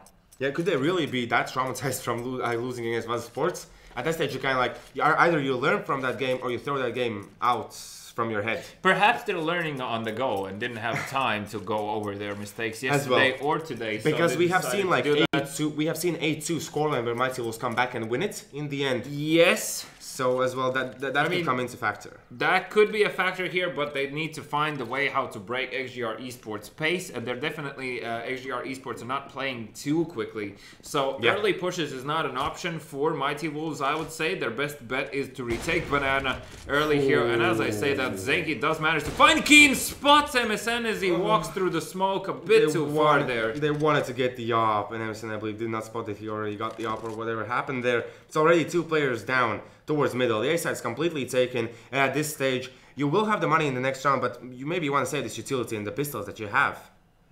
Like, what's the point of doing anything else at this stage? As deck will run into ZAL here, and I believe ZAL will have the upper hand in this kind of scenario, as he's pressing down with the AK. Will be left with 75 HP, so not too much damage the deck could even do. As well, it feels like aim as well for Mighty Wolves is kind of a bit off. But that could be of the fact that they have lost 7 rounds in a row, that they're not feeling confident anymore. They did manage to retrieve that AVP, so slightly, small, sloppy mistake coming up from XGR eSports there, allowing for that AVP to be picked up, and you can see Zenki still feeling it. Is going to be peeking, will find Emis with the AVP in hand. What am I watching? As Kukaho is only man standing in Mexi with the CZ. His position is known, and he will be...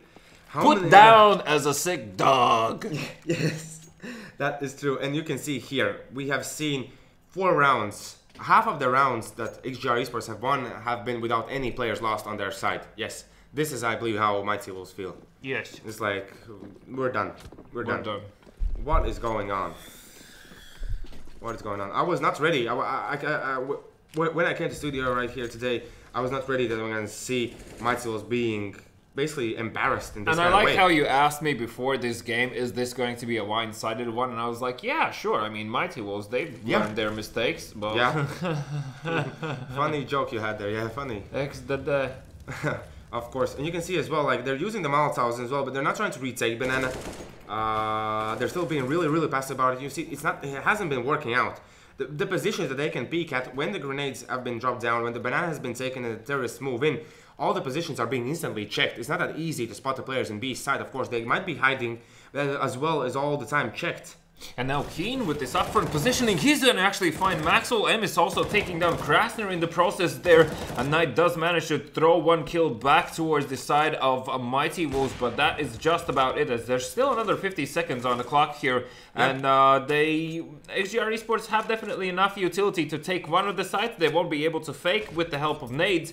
Keen also sitting on 30 HP here, for the most part, was found somewhere around this area, so that's also a small piece of information XGR Esports might work with, but they're actually going to go towards B here, and having the AVP in hand on the side of Zenke, I feel like this is, well, should be a walk pick sort of situation where he peeks with the AVP first, and as soon as he shoots, the remaining team trickles in. Yeah, exactly. As now we can see, it's going to be Mighty Wolves using their grenades in great time. As you can see, there's only 10 seconds on the clock for XGR Esports to go in for the bomb plant. As Deck will peek out, he's going to look for a kill. He spotted the AWP player and instantly heads back. As now Kakaho is going to find the bomb. That's going to be not enough time for Zenke to clutch this round. And Mighty Wolves finally win the round. But at this stage as well, it was kind of a mistake from XGR that they took such a long time to move to B. Yeah, I mean, definitely XGR Esports should have done it slightly quicker in that situation. Just another 5 seconds extra perhaps would have given the opportunity to clear out the corners closer here. Still though, now the fact that Mighty Wolves did manage to pick up one round here, if they lose this next following one, that is literally the worst case scenario possible for them. You can see they're not even peeking towards the B position. M is missing even the initial shot. So we can see now on the other side as well, on the short position, the players are being a bit more slower than usual, as Maxwell's going to peek out, but he's going to spot the player, he's going to take down MSN. That's already one kill going his way, and you can see Keen is not going to leave that situation alone. He's going to peek out, he's going to look if he can find a kill, he's going to wait for the information, he's going to find Maxwell, he's going for the second one as well, but the flash, I'm not sure from which player the flash came, but ZAL was not able to find a kill. So it's going to be 4v4 situation, more so looking that they're going to go towards that A site, with Zenke still with the AWP waiting in Banana. That is not the worst position to have. Although we can see on the other side, there is MS checking the apartments and Keen pretty close on short that he can use with this smoke, as he did spot the player. He's going to look for the kill. He's going to find ZAL. He's going to check the player in the balcony. He's going to take him down as well. And now the push will begin from Zenke with Krasner, as they're still trying to find the players towards short. He's going to spot the player. Krasner is going to win in this duel. And already two players have rotated, and they are in the A site ready to defend this one, as the still push from short is going through. Kokako will spot at least one player. M is through the smoke, can't find anyone. He's going to spot the players now. Krasner instantly with the kill. Now Kokako in the side has to be really careful about this one. 34 seconds left. Kokako will burn down one of the players, but it's going to be only on deck as he's going to find Krasner. So finally we can see a team that can fight back, Mighty Wolves. I mean, what was MS doing? Why would you jump up with the AWP in that situation? Like, you literally know that the two guys are right there. Yeah, you at least know that they're short, and that jump won't help you get the kill. Like, you know that it's there. I mean, maybe, maybe the mouse glitched out. I would like to hope, but that was like a jump on top of a box to see over the smoke. Yeah, he jumped on the box. At least that's what it looked like. So, I mean, I hope it was a glitch, because that was a very dangerous play. Off of that alone, they might have lost that round there. Yeah, as well. And we can see now Keen is pushed in deep into the apartments. I believe he was tagged there through the wall from the second middle, but all the players from XGR Esports already have left it.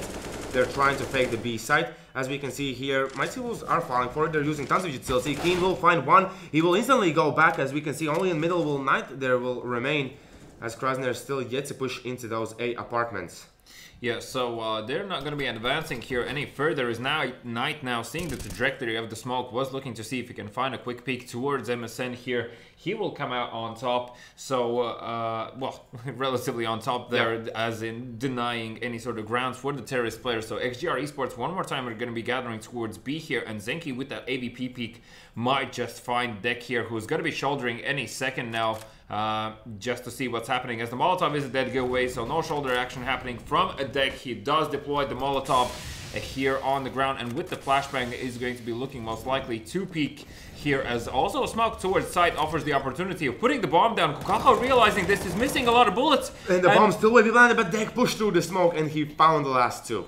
Okay, so finally Mighty Wolves showing up some resistance here. As you can see, MSN still sitting only on one kill in this situation. Also, MS unorthodoxly for him sitting on 3 only. And I mean, it's just strange. I don't think that Mighty Wolves were expecting for XGR eSports to play so composed, and perhaps that's one of the things that was throwing them off. Yeah, because previously they probably have seen a few games coming out from XGR eSports, and you wouldn't see actually that many fakes coming out here. So I also hope that probably, well, I would like to think that they have heard me, but most likely HS has given his wise words as saying that, guys, just be smart about this. As ZAL will find M is here quickly. Krasner finding Keen. That leaves only MSN in pit here, and he's in grave danger as the bomb is still down towards T-Ramp.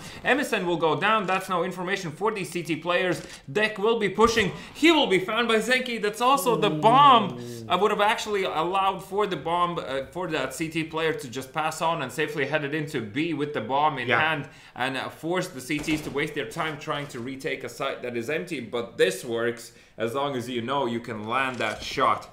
Now Kokaho in no man's land here in middle with a single flashbang and defuse kit in hand will have to take this 1v3 and already not really looking like it. Yeah, they from last round, Mighty was managed to save 4 AKs. All of the AKs almost are gone. Only one with Kokaho. They're still sticking. As we can see, the money situation for the side of XGR eSports is not the best. But 3 players have great amount of money. On the other side, they will be able to buy next round. But one more time, XGR eSports, they're not giving too many chances for Mighty Wolves, and this could potentially be either even an economical reset towards XGR eSports, or the same could go towards Mighty Wolves. So the next round is going to be pretty important here in this half, as Kokaho will find a kill. He can even go for the defuse, although there's no time. He's gonna toy with the idea. He actually dies in the... Yep. He was showing his back, and he did not manage to get in that corner. Quite unfortunate. Quite unfortunate. Are you done with this? That was my face. Yeah. you're done with this, I feel like. I can't. What? Yeah. This is some. Yeah, there's some weird things happening around the board. Something that we already were not expecting. As Emis one more time is gonna try his luck with the op. He hasn't even found 1 kill, I believe, towards that second middle position. I believe he's giving himself a little too little room to work with. As ZAL now has been aggressive. He's gonna spot the first player. Emis will go down, and Keen as well. Okay, when you're losing those, that's why you're losing. There's not even anything strat-wise to talk about. And even here, ZAL just, as we would say in Latvian, taking the clothes off of Emis. Yeah. At that stage, most definitely. And I believe Emis as well, when he dropped down from that site, there was a small, a step. I believe it kind of messed his aim as well. Yeah. Because it looked on point, in a way. But at least it looks like Kokaho that will be able to save the weapons. Although they are being cornered in already, and there's still 30 seconds on the clock. XGR eSports understanding that they need to get rid of these rifles, because the next following round for Mighty Wolves in that case is a complete save coming out from them. Kokaho now here does spot the gun barrel, as Zenki will already find Deck. That leaves only... Well, no, that leaves no one. That situation leaves no one alive. Zenki, how quickly he cashed out the guy is actually on fire today with the AVP. Yeah, most definitely. 11 kills at the moment for him. But I want to point out ZAL as well. Like that guy's rifle winning against MSN and Keen in the apartments. It's a scenario where 2 players are peeking him. He still managed to find he managed to find the odd timing where one player crossed and the other didn't. Zenki actually just stabbed Krasner a bit there, so... Okay. They're trying to make it this more. No, the chicken was killed. Yes, it the was. horror. My chicken. That's instantly where your brain goes to. We're watching a CSGO game. Chicken dies. Look at all these chickens. You can continue on this round. No, that's fine. No, you can do it. You can do it. You can see 3 players from XGR, eSports are in the middle. You can see they're trying to find his luck, but already he wasn't tagged. So not the worst thing that's happening here. As Miss here pushing through smoke, he's gonna find one. He's gonna look for more kills. He's not gonna find a second one. Deck will find the answer there, but not instantly with the kill back. Even Keen trying to push out forward. Only MSN left in the B side, but at least on an eco round, they're doing a lot of damage towards XGR eSports. As here now MSN will spot the player, he's gonna spot the one, he's gonna look for the kill, almost looking for the second one as well. Switches out to AK, but still Knight's gonna get the kill, and then Zenki is gonna finish off Kokaho. I'm actually surprised that XGR eSports went into middle not knowing if it is an A or B stack, all 5 together. That's a very dangerous situation. As Emis already showed, he pushed through the smoke, found the kill, actually landed a dink on the second one, and just by a miracle, the dude survived. And of course, off the fact that Krasner had the back of his teammate in that situation, but still could have gone incredibly south for XGR esports there. And it's definitely, I mean, I understand your guys are on the roll, but that's not how you play against pistols, especially when you know that they're 100% on pistols. Yeah, as well. And here, I want to point out the Mighty Wolves, when they go for a buy round, they're not doing anything out of the ordinary, and these default rounds, I think, is one of the reasons why Mighty Wolves are falling. I mean, they tried to push apartments closer. They were shut down by ZAL somehow. They haven't tried peeking into second middle as far as I can remember. Nope, there hasn't been so DP. Here now, is already spotting the player. Zinky managed to post himself up on the very ledge of that smoke there, also denying any sort of Molotov presence towards his feet. Meaning that Emis gone down here one more time. You can see Kukaho wary of the fact that someone might have slipped through archway and might be in CT spawn. This is going to be a wraparound towards A site, and MSN needs to find these heads here as he will step on that edge and will mess up his aim. Keen will find one in the process, but with quick trades coming back, only Kukaho once again is remaining here in the final round, so he needs to go for this. Doesn't have a defuse kit and still needs to find 4 kills and defuse the bomb. How much hope are you giving Mighty Wolves on T side?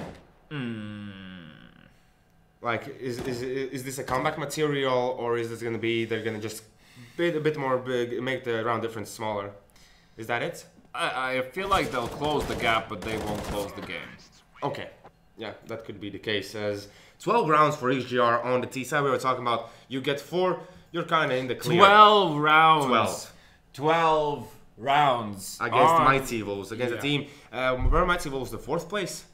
Currently, yeah, I think 4th place. Yeah, it was also Mighty Wolves. Yeah, so 4th. Not good news for Mighty Wolves. Are basically, in a way, quite easy points. Some would say against XGR that they can get and still stabilize themselves, but they're losing against a team which are in the 12th I mean, place. I'm just hoping at this stage, if XGR close this one quickly, that they type in chat as yes.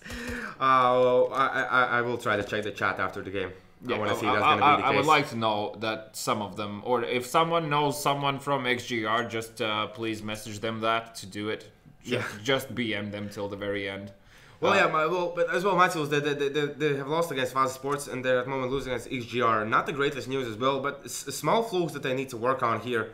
That all these issues can definitely be fixed. As here, Krasner has found one. Zenki realizes he has to run away as the players are going to come now out from the apartment. He's even jumping up, but Maxwell already has found a kill. Zenki is still looking for the shots. He can't find it. Maxwell will go down. M is already pushing the pit, but MSN with 2 headshots there, saving the day. As now the bomb will be planted. Emis will find a kill on tonight, and only Krasner remaining. The guy that we were talking about that usually shows up here is a stable player, but now he has to find 2 players. One is in the sights. He kind of already realized where the players could be.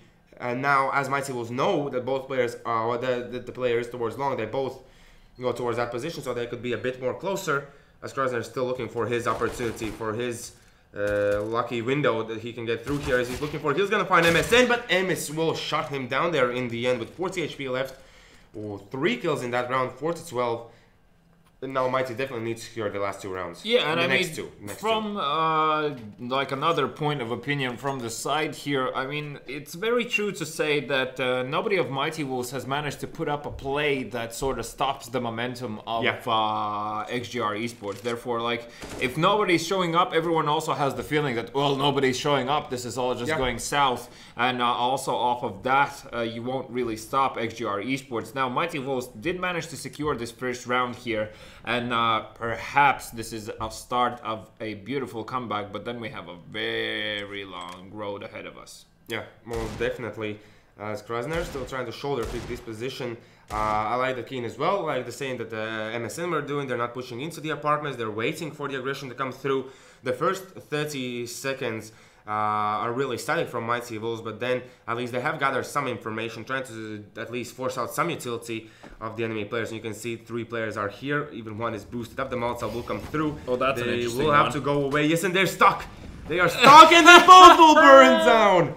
MSN with 2 kills, but as we know, Molotov gives only $100. But still, at least a double kill. Very important situation there for XGR eSports players. But Keen there, I believe, through the smoke, or just running by, got the kill. As now Zila will be put up with that SAS to kill off Keen here. Zemis will kill off Knight, and Zila will manage to find the kill. So that is, I believe, MP7 drop down on the floor that they can get. Yeah, so Zelo switches out for the Deagle here, looking to steal the land headshot. He will find that onto Kokahao Jiao, just pre-firing pretty much every angle he can.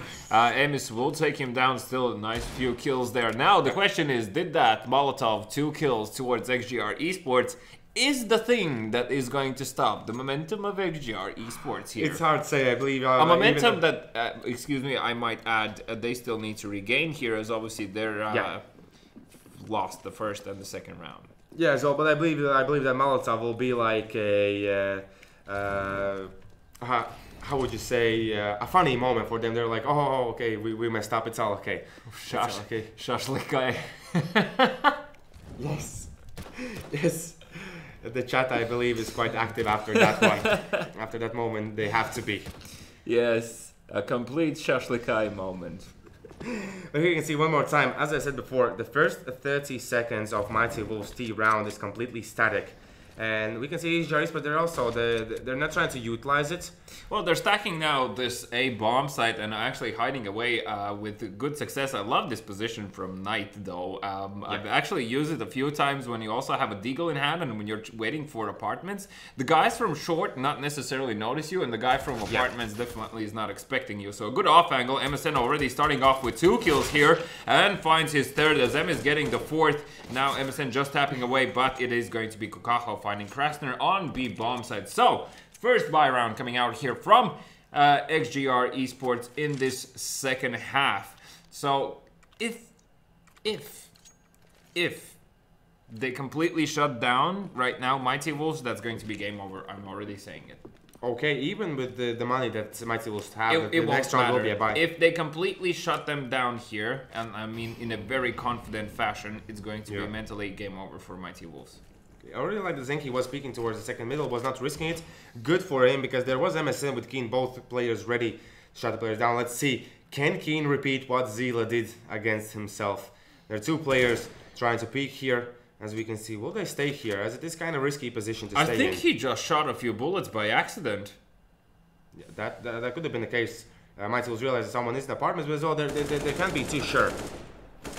Ooh, so far no damage done just yet, as now they're clearing out these corners. Emerson will be taken down. Taken down by Maxwell's here. At least Keen gets the timing right to kill off the player. And as you can see here on the other side, Zek is still trying to find a kill, but who was it there? Zila was peeking in with the op. So it was really lucky that Eki even managed to survive there, as now Zenki waiting towards long position. And you can see instantly that after the Zelo didn't spot any more peaks coming into Banana, he made the call for the rotation towards A. Zenki will find one, but will go down to Emis in the process, and a lot of it is going to ride on Knight now. Yes, as Krasner is now going to peek. Oh, but he's going to take down Emis. That's already 1 kill there. Knight is going to take down the bomb. The next player jumping down.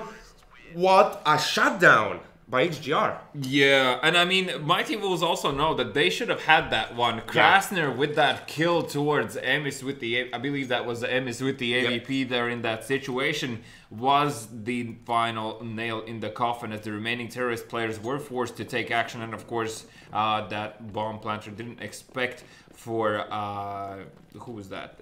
Knight to be in pit here. Now, with a quick run towards B, MSN running through flames will give away his position as he's looking to advance further. These nades dealing so much damage. As now Knight is going to be next one in line, and he's going to find a kill. Even the smoke and everything dropped down, he still managed to survive. You can see how fast players from XGR eSports have rotated. It's going to be 3v4 situation here, and we know how these go for Mighty Wolves at the moment against XGR. They're not looking too good, as their players are even trying to spray through the smoke. Maxwell is going to find the kill with a shotgun against them. It's only Keen with Kakaho will remain. And that was through the smoke? Yeah, that was through the smoke as well. That was through the smoke. That's even like adding the insult to the injury. As now Keen's going to be the only guy remaining. He's going to find one, but his position is already compromised. He's being peeked. Zelo with the up is going to take him down 14-6. My goodness. Told ya. Yeah. But, okay, now Mighty Wolves, they won't have the money. They did go for the plants. Yes, they will be on an eco round, so they're gonna look for that overtime. which is something I believe they really can't achieve at this stage. I think they'll force up here. Yeah, force up and try. As Keen, he can even go and try for the M4. No, actually doesn't look like it. Oh no, sorry, for the AK. No, they completely save, so Keen's even gonna save for the op, or what's up with that? No, at least he buys a CZ, so there are 3 Deagles, 2 CZs coming out from the side of Mighty Wolves, and you can see XGR Esports taking a book out of Wad's book, as they already have killed 2. Kukaho will answer, but as you can see, there's Zenki one more time in the line, looking for the kills, will manage to get back. And even if they decide to push toward this mid position, there's always Krasner waiting together with ZAL, so they really can't push. Why is Maxwell not doing this stuff with the shotgun? Why are the people with the M4 doing this? And with the AK, as Kukaho now will find Krasner with the peek through the smoke. At least something going the way of Mighty Wolves here, as they do have 1 AK now in their hands. Luckily for Kukaho, he's armored fully. Well, so they still have a chance. also managed to pick up that M4 that was just now dropped in the beginning of Banana. So XGR Esports might have actually pushed their luck a bit too far there, as Zeki now sitting only on 1 HP is essentially dead anyway, and Maxwell with the automated shotgun. This could be a very interesting moment if they decide to push through here. As you can see at the moment, the priority for them is the apartments. I'm not quite sure if they need to go through middle. As through middle, there's always that risk of someone being towards long, but you can see here, he is solo basically with the bomb here, as he's trying to peek out. Although now the players are going to come next to him. They won't have a lot of time, meaning that they might not even have enough time to check out these corners, and Maxwell might go huge as he's going to peek out and find all these players. We'll find 1 kill that was decked with the flashbang, looking to gain time, as now Zenki already expecting these players, able to find a kill in the process as well. Only Kukaho remaining with 20 HP here, forced to jump onto the side. The rotation is still far away, so Maxwell must survive here for as long as he can, and now Kukaho understands the rotation is coming through. What the hell is going on with the mouse? ZAL's gonna take him down. I'm not quite sure if that was a really glitch or something like that. It looked like he wanted to look away from the flash that was coming out from the apartments. Oh, that's a tilter. That's a complete tilter there. So yeah, as you can see, even the peripherals are not going Mighty Wolves' way. You can see they're using their final timeout, and yeah, you might. Oh, here's the thing: some mice do have DPI setting changes. Buttons on them. Like I have one as well. Luckily, I'm not pressing that one, but obviously it's causing a lot of havoc. So yeah, quite unfortunate situation, as Mighty Wolves are now gonna use their last tactical timeout. What can they talk about here? As we can see, do they have weapons drop down? Yes, there is an op and an AK is dropped down, so at least they'll have them. I really thought Hemis with only P250. That's weird. Yeah, so one more chance for Mighty Wolves to see if they can take this to overtime and start controlling the economy of XGR Esports here, as the double nades are going to be coming down towards middle, and ZAL slightly reluctant to peek there, as now Emis will find the kill onto him. Emerson as well finding the player in apartments. Only 1 player left towards that A side. You can see already rotation has been started from XGR Esports. All 3 players that have been left alive have rotated towards the A side. And as we can see, Zenki now is going to play from long, and he might catch the timing right. Has to be pretty careful, as he's going to kill off Keen. There's already 1 kill going their way, and Mighty Wolves should realize that B side could be potentially open. Although with Emerson being in the pit, there's no requirement for them to rotate here. They can just trade it out, as now Zenki giving away his position with the AVP one more time. There's still 2 players towards middle, and they're going to be saving these weapons most likely here. They do have the kit onto Krasner available, but it shouldn't be a retake at this stage. Yeah, it shouldn't, but they're still looking for some kind of exit frags, as they know that Mighty Wolves' money is not at the best situation. And if they want to have a great comeback, they need to have the economy ready, although they can't even lose 1 round. Oh, Zenki displaying phone skills here. Yes, with the sound effects, it's even better. You're welcome. Yes, thank you very much. Next time when Emi shoots the op, can you do the op sound? Yeah, sure. Thank you. I'm gonna be ready for that. Okay. Hopefully. There's now tactical timeout from XGR. They're like, I can't even understand that. Fair enough, because the question is here, do they force up or do they go for 1 round with the available guns? And it looks like, well, ZAL is going to go for that AVP, so Knight and Maxwell will force up here most likely. Yeah. I mean, if they go for UMPs, you can still put up that close apartment hold and play it from there. It's completely viable in this situation, so it's no biggie. I think they definitely should go for the buy, and also they still have enough rounds to work with. I don't feel like they should feel a lot of pressure on their side. Maxwell is actually going to be purchasing a CZ. So they're going to take utility over weaponry here and also pick up another defuse kit. So you can see XGR eSports definitely want to have defuse kits on either side available for them, as that initial smoke coming out from Kukaho here should in theory stop these XGR esports players from pushing. MSN already making his way towards halls here and will have second thoughts as he understands that timing is just right for anyone to push, and he's gonna fall back, approach this one a bit more safely. Yeah, as well, realizing that as well that those could be pistols in the hands of XGR. They know that they have an AWP and an AK saved up. They're not quite sure about the rest of the players. So here as well, like running into CZ is not the thing to do right now. Yeah, and MSN now checking apartments, will not spot anyone. The bomb is actually still down towards that very beginning of Banana here, and Kukaho already has posted himself up close here. ZAL, of course, now giving away the fact that the AVP is towards B, looking to see if he can land any sort of lucky shots. Deck already has lost 50 HP somewhere in the process. Zenki now trying to check how many players exactly are running into middle here. Will not get exact numbers as that nade prevented it from happening. And Kino with the peak. Zenki will come out on top. That looked like is going to go so well for them, but now MSN left towards A as the execute towards B is bound to happen.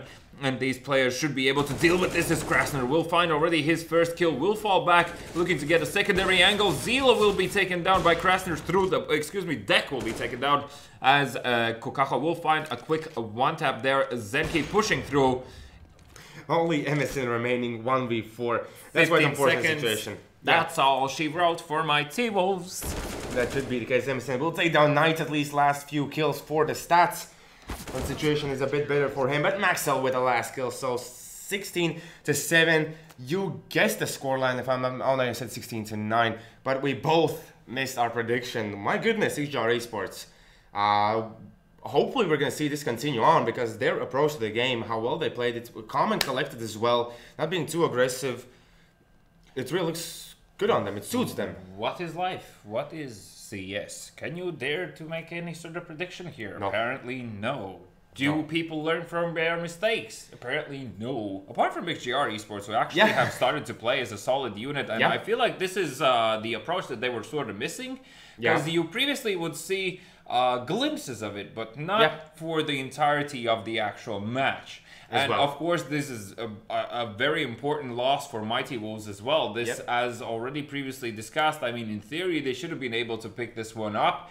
But the fact that initially none of these players were showing up here just means sad days for themselves, and for a very prolonged period they were lacking just kills. They couldn't find these situations, even the situation where ZAL found those 2 kills in apartments against the buy. Just clearing out A, just like that. And whilst yes, Mighty Wolves did all take out all the tactical timeouts and did try to adjust in any way or sense, as already previously said by Gekons there, if nobody's showing up and does a play that stops XGR in their tracks, that's also not going to help you with the confidence. So the fact that alone that none of these players really were shining today individually also meant most likely that they lacked the confidence to close out the match. And we can see the scoreline, and still one more time, of course, XGR eSports side and a scoreline on the terrorist half that I would have never guessed. Coming out from them. So well played. Obviously also happy to see that Krasner is able to perform to the required level here.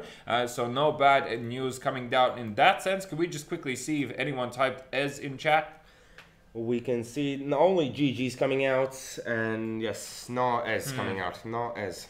Well, shame to see more BM please in the chat. But speaking of chats, hashtag Vault in the chat, as we are going to be playing that giveaway out really soon here. But for now, a very brief pause before we see EU Estonia play against Žalgiris. Yes, an important match. Don't miss it. Go big, go boom, with guns of boom. Like the sound of big booming 4v4 friend fragging action? We'll fix you up. Go big, go boom, with guns of boom.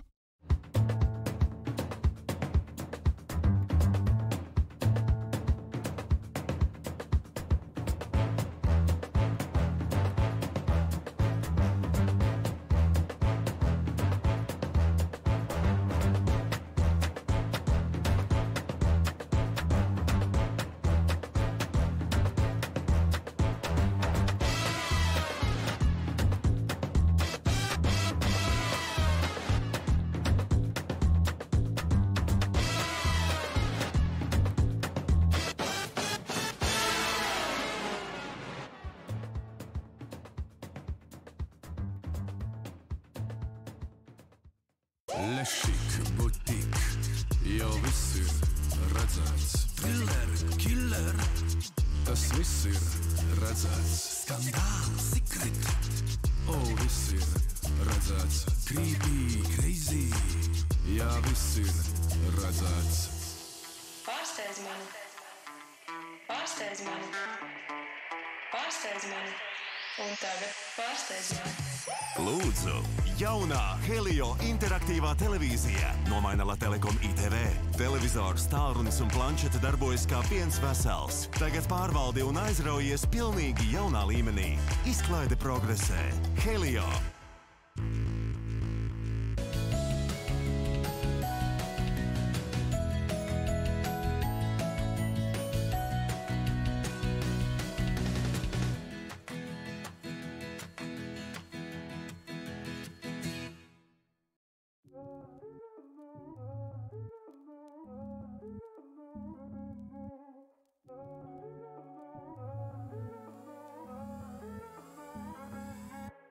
This fire in my head got me on edge. I'm going out tonight. Faded on a thread. Don't know what's next. I wanna feel alive. I kissed a stranger in a white dress. She put a crown on top of my head. Said every king needs a queen in his bed. I said, hey girl, I'd like to stay here for a while, just you and I. Far from the places we can't get away from.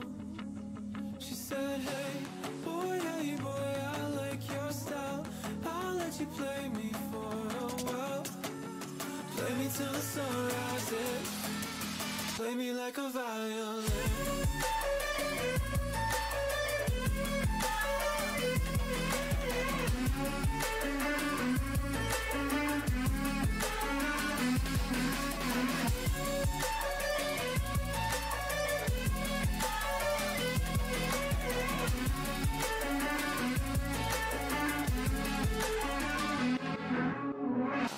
With you now, not coming down. Leave my insanity up here in the clouds. Look what we found. Oxygen we can breathe.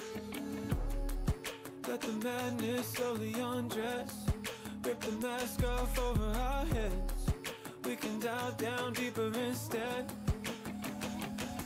I said, hey girl, I'd like to stay here for a while, just you and I. Far from the places we can't get away from. She said, hey boy, I like your style. I'll let you play me for a while. Play me till the sun rises. Play me like a violin.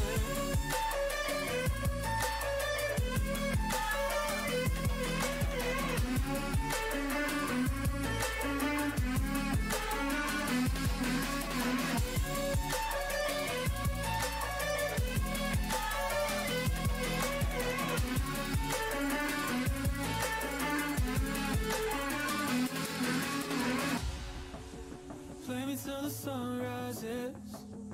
Play me till your hands give in. Play me like a violin. Play me till the sun rises. Play me till you can't hide it. Play me like a violin. Play me till the sun rises. Play me till your hands give in. Play me like a violin.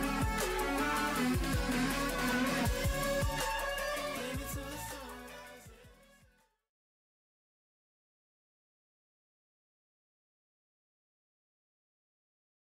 Hello and welcome back. We already have seen 2 games. We're going to see one more today. This time it's going to be Žalgiris against Estonia. So a mixed team from more than one country. Estonia and Žalgiris, the Lithuanian team.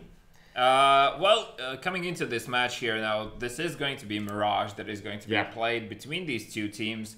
And I've we'll talk about how it's going to head on here in a brief moment, but I will quickly remind you one more time, you have your final moments to type in hashtag Vault in the chat if you haven't done so, as it is going to be played out any minute there. And obviously you are going to see the winner announced in the chat. If you win, you need to message us on bsl@bsl.pro.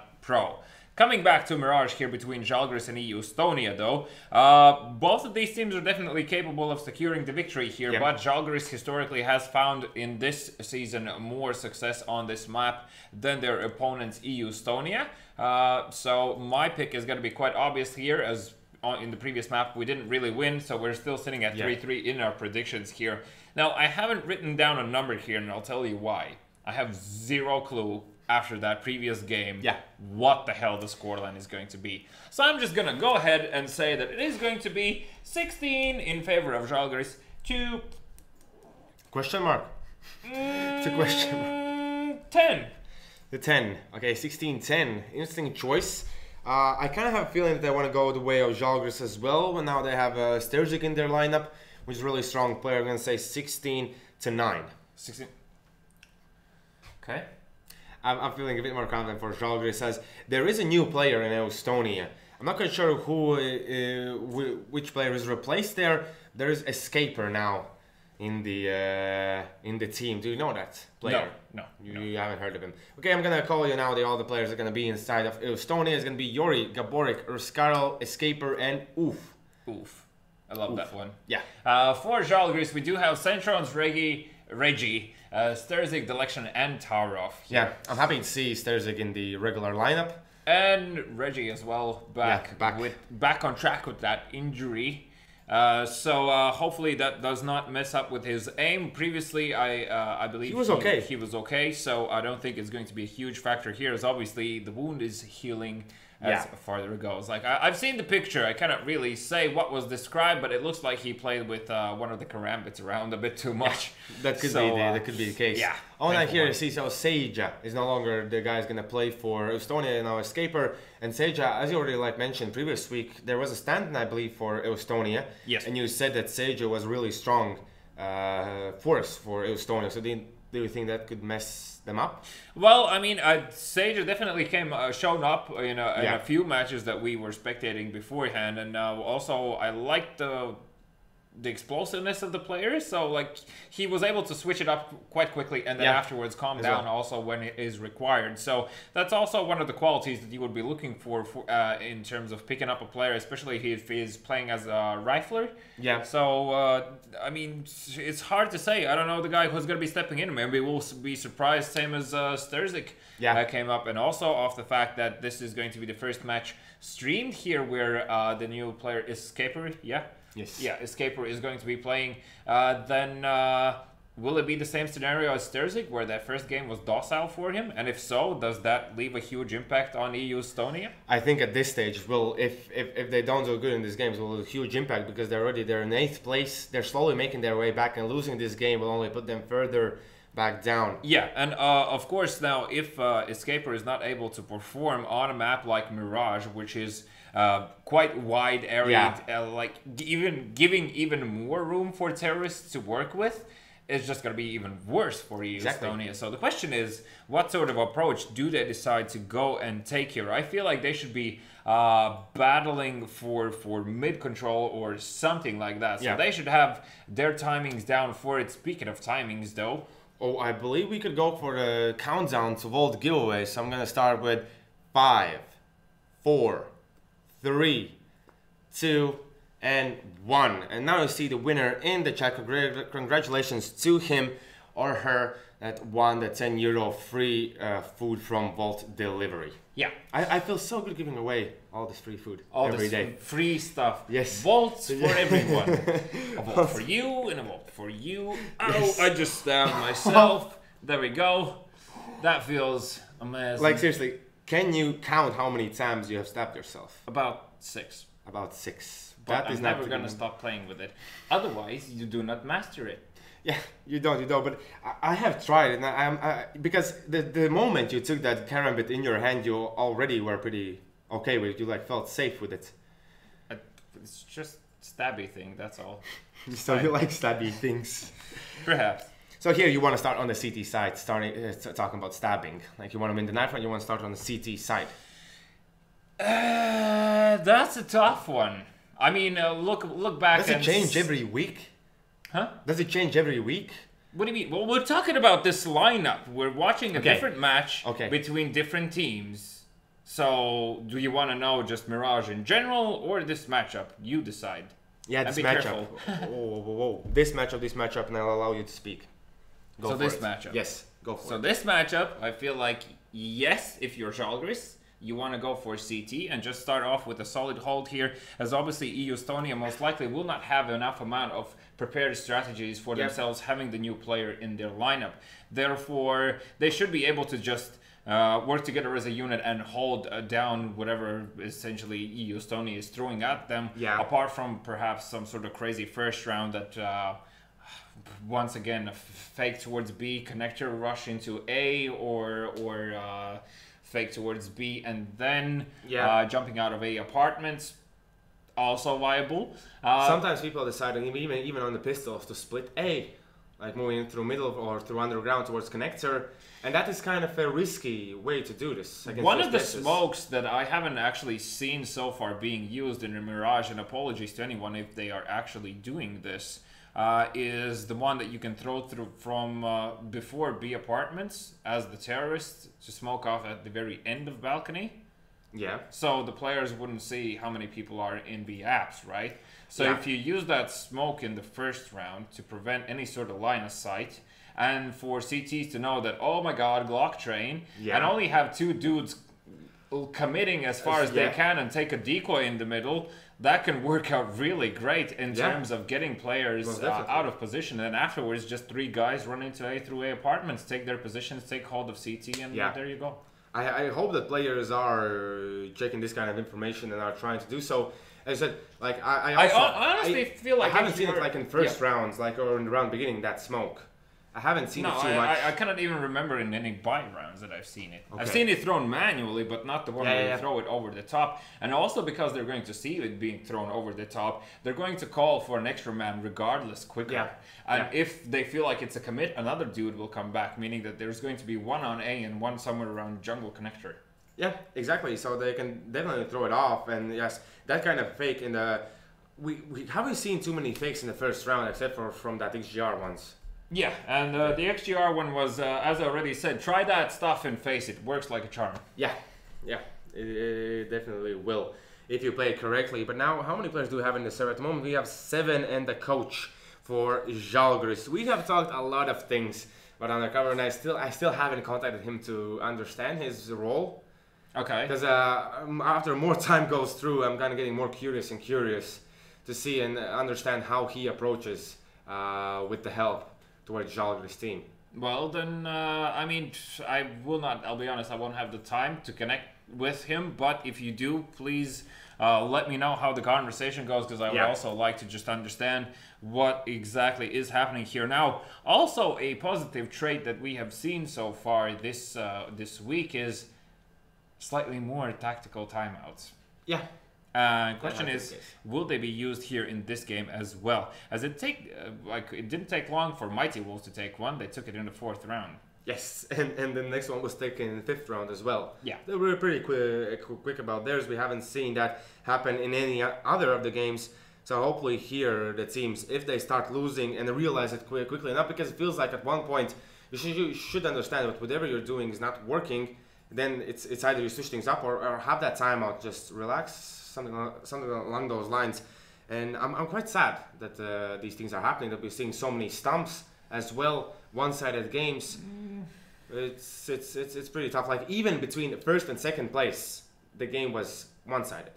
Yeah, which is kind of weird already. Well, the problem is that's the situation. Like for certain matchups, it has been a question of who has prepared the map. Yeah. AKA eSports versus Lithuania Nuke. That is one thing. Then afterwards, and now Mighty Wolves sort of knew how to play Inferno, in my opinion. But apparently, that it was just a matter of someone not showing up. So that's also one of the factors. Or no one showing up, which is a factor. And then what else sort of stomps we've seen? Lithuania playing against sort of on paper lower tier teams.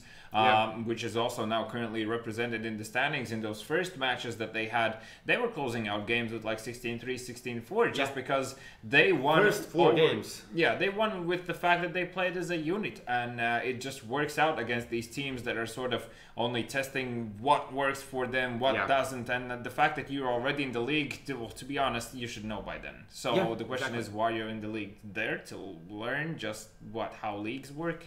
Yeah, it is quite weird, because one more time, there was one team that I was hoping to see in this season too, but they were stopped by Austin eSports, which are now at the moment not performing too good, which as well is kind of like not lucky timings in the qualifier, something along those lines, but they are here. And for some teams, they really need they need to work at least that hard that they can put up fun game to watch. Like, I understand that the games can be one-sided. Some opponents are really crazy to shut down. Yeah. But if you're not ready to like win the duels, if you're getting shut down at every single stage, it's pretty weird that you're actually here, in a way. Well, it's just strange. I feel like there's not enough practice on usually in those games, because most of the time it just comes down to that. Apart from, I do agree that every now and then you might have a game where nobody can show up. Same as we just saw Inferno. That could be the case, but so it's just strange. And like, even with the fact that Kukaho's mouse glitched out. Yeah, I was like even the stars are pointing down on you and saying like, no, you're not gonna have this one. It's not your day, so be ready. But here, I really want to see who was it usually who picks up the op on the side of Estonia. Scarl was mostly seen with it, and Goborik from time to time picks it up. Yuri also can pick it up. Yuri has been picking it up previously. Yeah. I'm gonna put this down because I think I'm bleeding. So. Oh, okay. At right time you put it down when you're already bleeding. That's quite unfortunate. But all the players are in the server. We're still waiting for Estonia player Scarl to be ready so we can jump into the 9th round. Have we let us ourselves know that we are ready? Yeah. I said now 2 times. Okay. For the players, so they should be now gathering up, as we're already kind of 8 minutes behind the schedule. But do you expect a close game here? We said our predictions was 16-10, 16-9. Yeah, I feel like it's going to be an even game, but it's a lot of it is going to come down on the fact of how the enemy team is going to be able to control, how the terrorist team is going to be able to control the economy of the CT side, and therefore hence the scoreline, because a reset in the middle already means that you're not getting 12 rounds. Yeah. Okay, so if you suffer a complete reset, it's just not going to work. And hopefully that's not the case here, and we actually get to see an interesting match coming out, as the previous one was definitely a surprise, and I wouldn't be also surprised to see an upset come in here as well, a small upset at that, but still. So, Estonia actually picking up that 9th round there, and most likely will be staying on the CT side. No, they should start off then. As well as Žalgiris, since we know that this team likes to play off of the strats that they have prepared, at least for the first few rounds. I'm really curious to see if they're gonna, as you said, like use that smoke towards B apartments, try to fake it out, or they're gonna be straight up rushing someplace, maybe playing through middle, which is not, I believe, the best idea. Well, you can drop off a smoke towards connector, excuse me, that cross smoke, and then run through it, jump into a connector. Yeah. It usually catches the players off guard, as well as you can see a smoke being deployed towards middle, decoy drop down towards B apartments, and Centrons with the Molotov towards connector is going to potentially cause a lot of havoc here, as Gaborik already has made it into underpass, and Oof not spotting anyone just yet. Does manage to spine one player, will already jump out the window and give it back, as Gaborik with the backstab has found Centrons in the process there. Taro will find Oof, but Iori with solid 2 kills here, looking to add on top, as he spotted both of these players, and he's still alive, or Skarl comes in to save him, and Taro will go down. So a quick 3k, not really a super quick one, but a quick one from Yori there. Yeah, but Yori as well, he was not even checked. The players dropped down, they killed off the player towards short, and they were still running towards short and checking that angle, which was kind of a weird sight to see. coming out from Žalgiris. They're not expecting players to be in other corners as here. One more time, they're not going to go for some utility on tower of and Centrons. Looks like this could be a B rush down there. Is going to be Yori with Oof ready.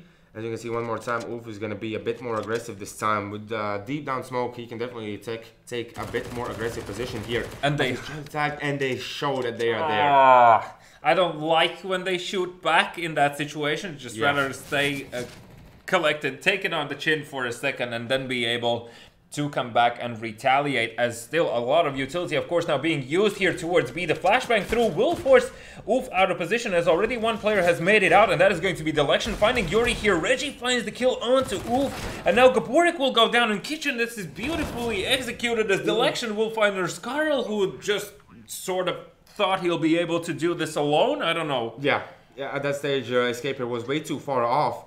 And as we can see here, 4 players have been left alive for the side of Žalgiris. They've managed to retrieve 2 M4s from this. Great job at that, keeping Estonia intact. After the first round, when I saw Yori's aim and how well the other players were playing, I thought like, okay, Estonia are going to be on point. Yeah, well, they just threw this round away. I mean, in a way, yeah. Of course, still, Žalgiris beautifully executed. You can see that the smokes and the flashbangs worked extremely well together. Yep. Also off the fact that they were able to get outside very quickly there, and with that delayed push, did manage to find the right timing. So, happy days. Žalgiris picking out one back instantly up. Most likely EU Estonia will be forcing up here. Yeah, they should. They definitely should, as unless someone is going to be saving for that AVP. In that situation, Escaper, of course, no requirement for him to purchase anything, as he did save also his utility. Delection here towards A apartments, just making sure no pushes are happening, understanding that they are forcing up, so CTs are going to be looking to see if they can force also any sort of fights happening here. Oof decides to toy with this smoke. And, well, so far it's fine, but if he decides to push through, not probably something you want to go for. Yeah, now the smokes and grenades will come through towards that B site one more time. We can see the players and are it's going to be fake a fake. it. Yes, they're going to go towards the B, so towards middle, at least, as the bomb's going to roam through through T-spawn, as now Escaper is going to wait for it towards that position. As Terzic already has found Skarl. Yuri looking for the shot that he can take. Gaborik didn't spot, I believe, anyone, as now Delection should spot Escaper here, who is still not checking the Delection. Is going to kill him off, so it's going to be 3v5 situation here. Gaborik will try to find his luck with the Deagle around this position, as he already spotted the player, but Reggie is going to win in that duel. As now Yuri, last man standing, Reggie already with 2 kills with an MP9, racking up some money for himself, as Taurov is left alive with 21 HP. 2-1, Žalgiris fighting back. Very good job that they managed to get the next following 2 rounds here. And I love the fact that they instantly played the faked in the next following round, which started to look exactly the same as the previous round. Yep. And also, because they played the fake so early, this is going to also early give the idea for the side of EU Estonia that these guys are going to be faking a lot. Yeah. Meaning that you're never going to be sure about the play that Žalgiris is making, and that is something horrible to have, especially when you're on the CT side. That sort of not having that sort of confidence on your side, like knowing or at least understanding what the enemy player is doing or team, is a huge loss for them. Comically enough, that smoke does land, and the nade lands as well. Yes. Jesus. There were 5 players waiting towards that mid window, as now the smoke will come through. Gaborik looking for the kill, he can't find it. Centros kills him off, and now Skarl, he's still in the smoke. Does he decide to push through it even? As now Oof from the short is going to look for his luck, but as we can see, it's going to be Yori with kill, Tara Flinkler with the kill back. At least there's some kills going away offside of Žalgiris, as the bomb is going to make its way towards B. And it's going to be Yori here with the EUS with 39 HP only. I don't think he'll be able to do much in that situation there. Escaper also probably going to be looking to see if he can find any weapons, as Sterzik will take down Yori. Reggie will find Escaper, and that is going to be the 3rd round for the side of Žalgiris here. Now, finally, EU Estonia able to buy up here. Escaper going for that AVP, and he's actually going to be staying on it, so interested to see where he's going to be using it. Looks like he's going to be heading towards A, most likely going to be play from ticket or a late cross towards connector. Yeah, as we can see, no luck is going to go his way, as Žalgiris eSports are already pushing forward towards that B site. Slowly but surely, there's going to be 3 players at the moment more so focused towards that site. As we can see, oof, Yori and Gaborik. Now grenade will come through. How much damage will deal some damage. Now Oof looking for the spray. He's gonna find one. Looking for the next. The players are low. As now Gaborik is gonna come in as well, but he is fully flashed. Still waiting in smoke. The players dropping down. Gaborik with the spray. He doesn't hit. As Yori will go down as well. Only escaper remaining here towards the B side. It's gonna be 2v2 now. Oh and my I believe God. is gonna head from there. What's up? What's up? I mean, I feel like Estonia had it there. I feel like Žalgiris made a bad gamble in that situation and still somehow managed to put it in an even fight as Ruskarl now give away his position. Yep. Did spot that player there, and the question is, where is Escaper with that AVP? Tarov just found him, so they know the positions for both of these players. Taking a fight with Short here will come out on top. That is Tarov. Now only Escaper remaining here with the quick flick. Will find Tarov in sight. Needs to find Centrons here as, is he lagging or are we lagging? He landed the shot through the wall. Centrons 34 HP, but he still manages to get the kill. What a great timing. And I want to see now the ping of Escaper. That could be That's weird. weird. Yeah. Weird lag going down there, but wow, Escaper, if he would hit head there through the wall. Oh, that would have been definitely in the highlights reel. So still, Žalgiris do pick up the first buy round here, meaning that EU Estonia once again on pistols here. Only Ruskarl actually has an armor and a bit of utility on their side, but that's about it, as now the only Molotov from B will be used here, and Delection returning the favor with the Molotov, and the nade is going to find so much damage onto Oof indeed. As he will be dropped down to 30 HP here. And I like how patient Žalgiris are, and also when they execute, they do it on the same time. Yeah. So far, execute-wise, they have definitely stepped up their game. Yeah, at the moment you can see the timings are really working for them. See, they have practiced it. I want to see if Estonia will find any luck with these pistols, because for the past few days, pistols have been pretty quiet. Yeah, we saw in the first 2 weeks a Yeah. lot of crazy rounds taken by pistols against buys, and it looks like so have these players, and perhaps have learned a lesson not at least from our mouths, but from painful practice there. Yeah, that could be the case. Ruskarl might find Sturzig, I believe that is here, one of the guys that loves to lurk around and is used to clearing out corners, so he should have an idea here as Tarov closes out close corners here. Ruskarl does find Sturzig, so at least that's one player down, one AK now in the hands of CTs, but instantly Delection peeks towards Balance. Delection, deletion, whatever, as only Oof remaining here with 30 HP, previously taken down by that grenade, and he's going to be looking to see if he can just get a weapon for himself. Yeah, he might get lucky, although now there's still like 35 seconds on the clock that he has to stay alive for that time being, and he's already going to be checked, and it was Centrons from the ladder room who's going to take him down. Quite unfortunate news for Estonia, but now one more time they're going to have the buy round. I'm curious to see maybe double up setup needs to come out, maybe an eating up towards B, as that position has been really contested.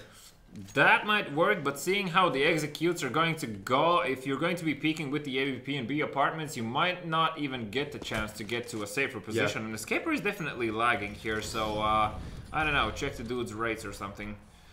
As, hopefully it's all good. So far, a delayed take of middle here coming out from Žalgiris, and I also like the change of pace coming out from them. For the past 2 rounds, they have taken a very calm, collected approach, and meaning that they are waiting for the correct time to throw out another fake from them. And this works excellently here, as also Sturzig spots one of the players. The smoke towards the connector will force the CT players to fall back slightly. Still here, can see a player. He doesn't see him. Oh, the smoke a bit changed his form, and now he should see the guy. We're still checking there, but no, Delection is still waiting in the smoke.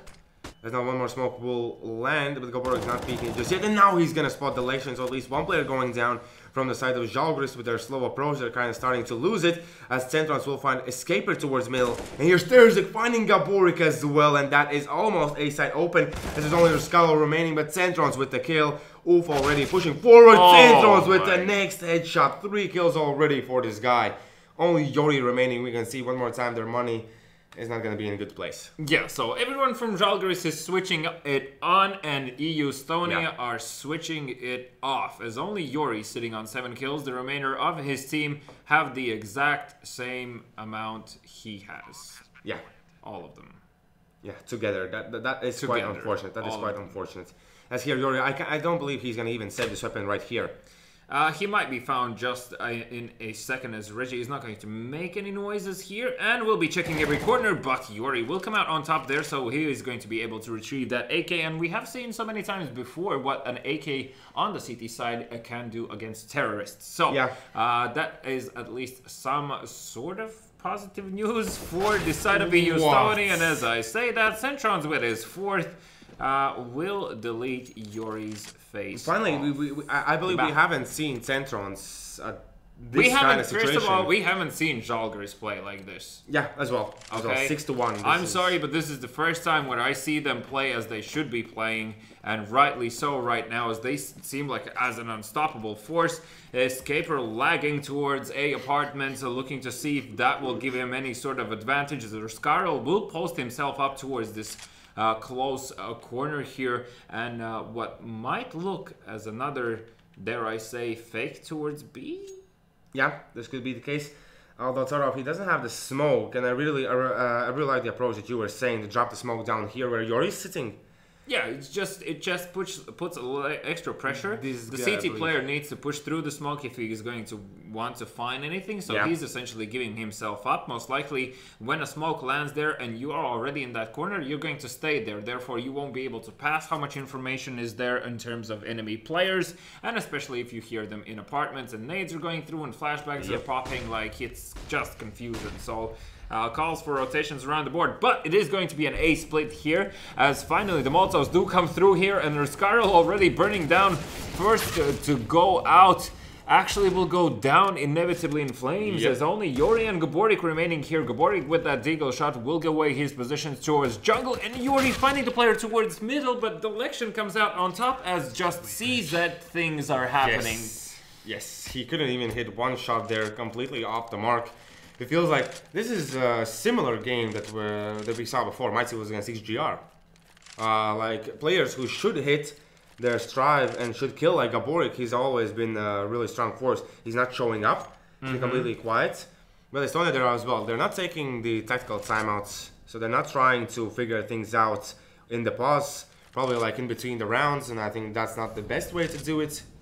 Yeah, definitely. Now, so a more default-like round initially here, coming out from Žalgiris as Escaper with the AVP is going to be peeking towards that underpass position, and Oof with the AUG has managed to find Delection towards B apartments, instantly falling back there, also passing information that he didn't spot anyone else, and obviously there is no follow-up of nades, and the bomb is going to be heading towards A here as the inevitable rain of grenades is coming through. Escaper, one more time, looking towards apartments, is trying to find an angle, and I can't even see what he is seeing, as now the flashbang will force their Scarl as also the Molotov out of position, but Centrons does come out on top. Yori missing the shot there. I believe he didn't know from where he was being shot at. He kind of got scared, but Sauro still managed to find a headshot.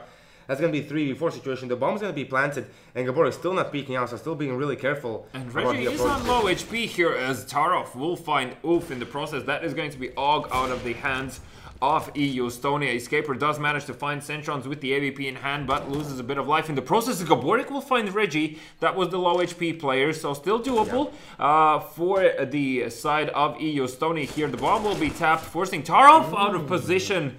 And Escaper will find the kill, the final kill on the side of Žalgiris. So, EU Estonia do pick it up. They do retrieve both of the AVPs here. And if they are shut down, we all know what that means. Yes, economical reset, and Žalgiris will take this half by a storm. At the moment, already 7 rounds on T side on Mirage is... It's your comfort zone already here. You start to feel okay with this, as now Escaper peeking towards ramp. Oh my god. Yeah, he'll have no idea that Reggie is there.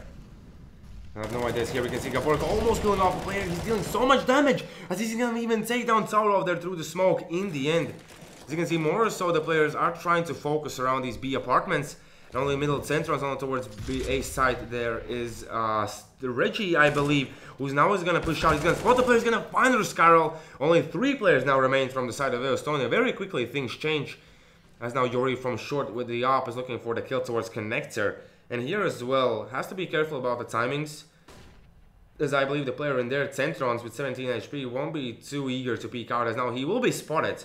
So he can stay there, and Gaborik should also know where he is. Pre-firing the angle, Centrons will go down, but now 3 players trying to take control of the A site. And Gaborik must not die here in this situation, as he's going to be crucial in order to hold this connector. Reggie already pushed up close here, expecting some sort of peek, and Reggie will actually check and hear and spot the player, I believe, as now Oof. Looking to see if he can find more here, as the bomb is still making its way towards the site. So a very collected approach. They're trying to force a mistake here, and mistakes will happen as Gaborik will go down. Yuri will find Reggie in the process. Now Oof giving away his position with that MP9. Yuri with the flashbang towards the site, giving the advantage to Oof in that situation. Now Delection in a 1v2 and needs to find these kills quickly. Was he spotted by Oof there? I believe he was. If you can see Oof, he's still checking that guy. It's not going to be Yuri on the task. Delection could find the timing right, as, oh yeah, the bomb is planted there, so the bomb is going to be defused, and Delection looking for the kills, but Oof is going to take him down. So they're going to save 2 ops, one more time from the side of Estonia, and as you said, the economical reset won't happen just yet. Oh, excellent flashback coming up from Yuri there in that situation, offering probably the only play they could make. And of course, Oof capitalized off of that and was able to find that MP9 kill. So happy days. Like to see that Estonia are still mindful of such things, not just trying to like brute force retaking it here. As Gaborik one more time will not find success in this round with the spray towards upper middle, and Delection clearing out underpass here. Also will not find anyone just yet. Oh, an escaper with the shot from Ticket towards short. Has already found Centrons, but now Gaborik is switching things up as well. Is going to be a bit more aggressive towards this connector position. There are 2 players there, one in B apartments, one near A ramp. So even if here they decide to boost up, I'm really curious to see if it's going to even work out, as Reggie is going to check towards jungle. As you can see, Gaborik is even pushing towards here. He's gonna peek out. Will he be spotted? He will be spotted. He will be taken down. So now and he didn't see the player in window. Yeah. So they have no idea there's a guy in jungle. All he saw was a guy under window, meaning that Reggie clearing out this position is also still gaining a lot of ground here, as the CTs do not know that he's in window here. Obviously advancing towards that Ticket area. The flashbang will force him to... I'm just speechless, sorry. Yes, because Ruskala, I believe he stepped on the ladders there. That kind of messed up his aim as escaper. Now he's going to be left alone here towards the A side. He'll be taken down. Only Yuri with Oof will remain. It's going to be 2v4 situation here. Yuri will tag a player up. Oof instantly coming in to help out a friend, as they will be spotted, but he doesn't even realize the player could be there. He's going to be rushed down, and Sterzig both with Reggie find the last 2 kills. And as we can see, the economy reset is there. Well, because only 2 people survived for that prolonged period of 2 rounds in a row, and obviously they were, the remainder of their teammate continuously had to buy up utility one more time, grenades, rifles, and so on. So even with 2 rounds in a row, they weren't able to hold their economy stable enough here. And now Sterzig in a world of trouble here, as the players are going to come out on either side of that pole. The double pick really worked out great there, as Oof's now going to be a bit more aggressive towards these B apartments, but with that smoke, he's kind of feeling safe here. Although we can see the other players, they're leaving the palace zone, more so Jalgr is forcing them to be around this mid position, which kind of in a way is not really working out too well. Estonia, they're peeking it at times where you don't expect, from the positions that you don't expect that they're going to be peeked at. Yuri has found so much luck from short. Already as here in the window, it's gonna be Gaborik going down in the end. Saurov almost did go down himself. And the nade towards short will definitely push back Yuri towards the kitchen area, and he's already on the rotation towards A. But the bomb still somewhere around T-spawn, lingering, looking to see if they can find any sort of pushes more from the side of Estonia. And sitting on, well, relatively even grounds here, 4 versus 4 in this situation. It's all going to depend on how they approach this site, and Yuri might just find the timing, but the smoke, he decides to push through. He will manage to break front. He's going to find 1 Centros. He's looking for the second. He's going to kill off Reggie as well. Yuri going huge. It's going to be 2v3 now. Taurov with Delection, 2 players left alive. They have to be careful because there's 1 player towards stairs. I'm not sure if they know as Delection is going to take him down. Now 1 player towards ticket booth. He even got tagged, and now the grenade will kill him off. 3 HP left on Riscaro. It's going to be Taurov, 1v2. He's going to be Gaoof pushing forward with 54 HP, now 23 HP. Slowly, if Delection is running out of bullets, he can't find the kill in Riscaro. with 3 HP is gonna win it there in the end. Unlucky for Tara that he ran out of bullets. And that the nade didn't kill off Scarro there well. somehow.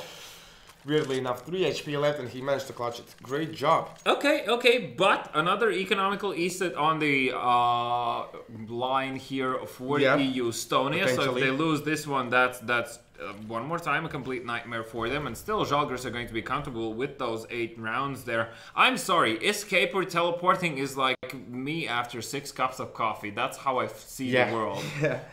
But he still, how many kills has he gotten? 5 kills, but he got that flick with the op. So at least him playing with this kind of situations, okay, it feels like.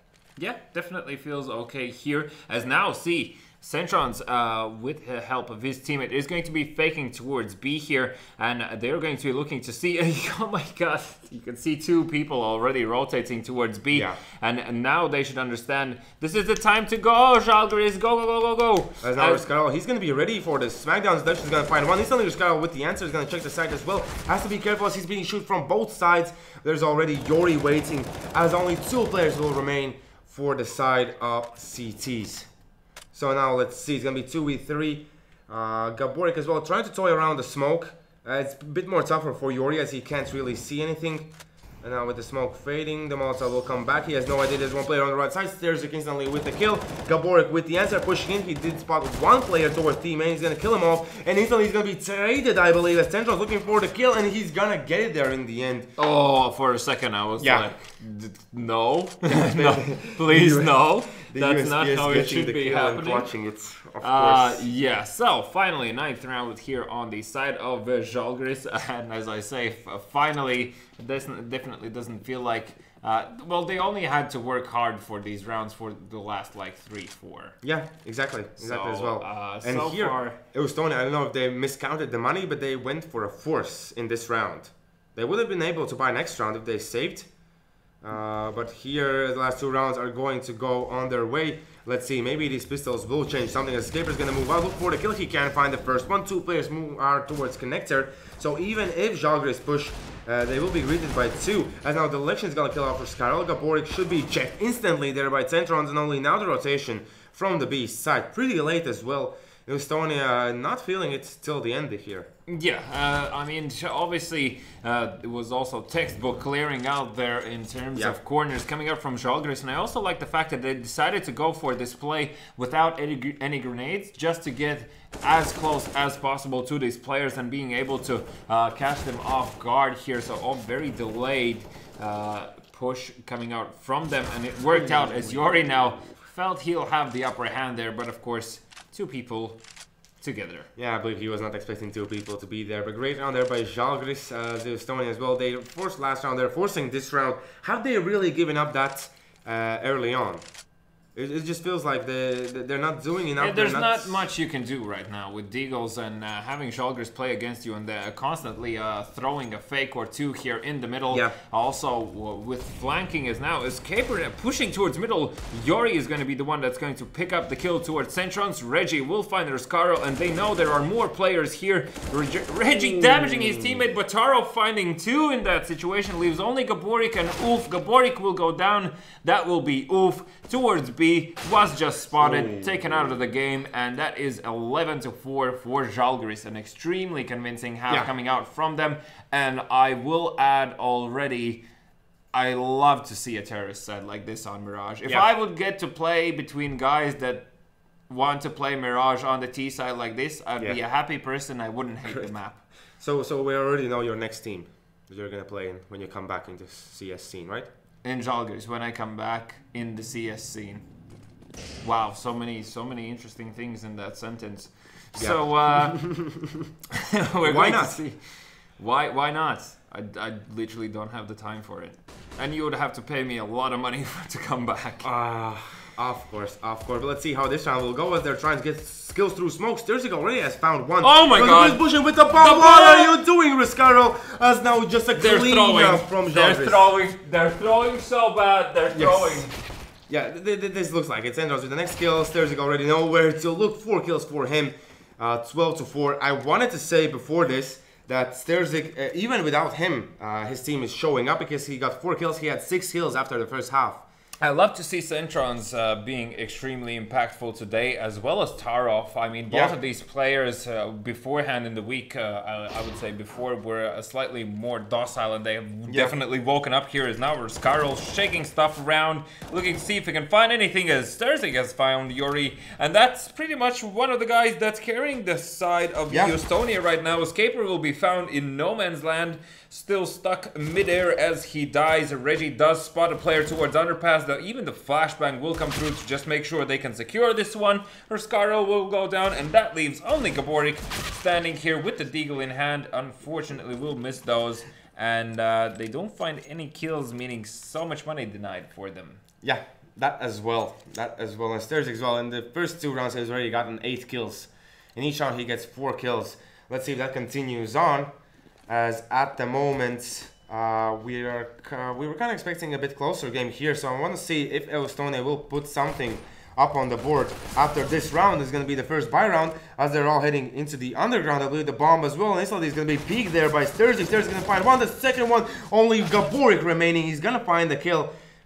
I believe Tarov will jump in, but Gaborik is going to play this one safe. He's going to back off a bit, but as we can see, the election is already pushing him. I mean, he has like 10 HP, 11, excuse me, and has a Glock, no armor, no chance of picking up a weapon, and Reggie... There's no chance in total there in the end. As now there's still 2 more rounds needed for Žalgiris, and I'm hoping to see any kind of fakes or a really great set play coming out from Estonia here, as I believe they themselves as well kind of want to get that round difference to the smallest point that they possibly can. Yeah, I'm still not shutting Estonia completely out of this game. If they completely shut down Žalgiris right now, this is going to force a more passive approach from them, and then you still might have the potential of coming back into this, but Sterzig already finding Skarl here. I don't know if he hears the player in short. Tarov will Molotov underpass, and is going to be jumping across here as actually... Almost finds the kill, and now he's going to be Escaper winning at that duel. Is going to look for the players in the middle as well. No luck there, but Yuri is going to find Reggie, the player who were rotating towards the middle. So slowly but surely, Žalgiris, they're being picked apart, as we can see in the election as well, in a quite deep position here in B apartments, as Centrons finds Yuri in the apartments, so 3v3 at least finally, and they should have tons of information that basically Estonia, they have taken middle. They should be Centrons trying to check if he can see anyone on short. Yeah. As now 2 players going towards B side. I believe Centrons has the information that they could be going towards B as well, as Election is going to find Oof. He's going to look for the next player as well, but Gaborik is there with the answer. There's only Sterzig remaining. There's a player pushing him from short. He's looking for the flicks. He can't find it. He needed to wait for Centrons here, but now Centrons, he's nowhere at least one player is. Instantly the Molotov will be dropped down. Has to check the left side now for the player to rush out. As you can see, Escaper being damaged a bit, but nothing too scary at the moment, as he has to check the right side, wait for the player to come through. He's going to spot the player, he's going to take down the Escaper. Only Gaborik remaining, but the grenade will finish him off. It's going to be 5-14, and I believe you saying that Estonia need to shut down Žalgiris, this wasn't a shutdown. This wasn't a shutdown, and I will disagree with the play the election made there. He found the kill, and after the kill decided to push.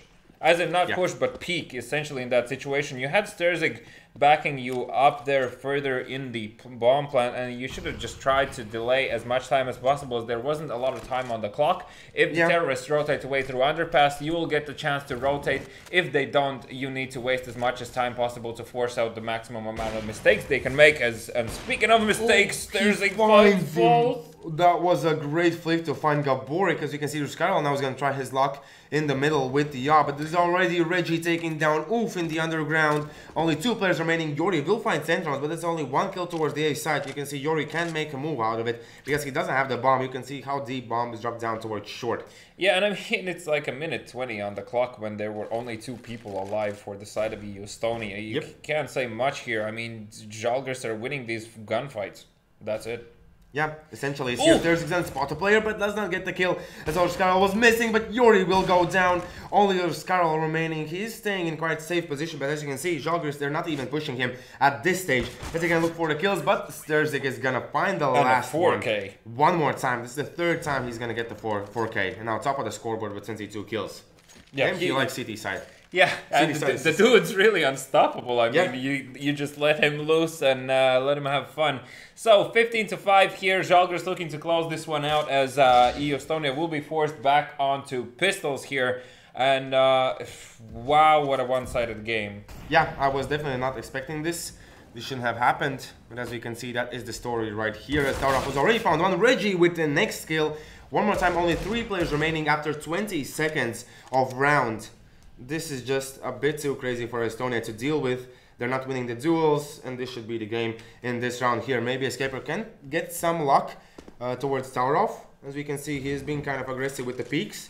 I'm not gonna peek out, but you can see Escaper, he's still gonna burn, and he's gonna run through the Molotov and will be taken down by Tauraf. Only Yuri now with Gaborik remain. You can see they're making their moves on their own. They're not waiting for a team play here. You can see Yuri's gonna peek out. Tauraf is gonna take him down. Gaborik, last man standing. Gaborik will find kill against Reggie. That's 1 player down, but now 4 players will close in onto Gaborik's position. He has only 12 HP, and that's gonna be the kill there. 16-5. Žalgiris win it in the end. And throughout the whole game, we didn't see Estonia wake up. The first round was really good from them, but then it was just a stomp. And all around good play from Žalgiris. Props to them.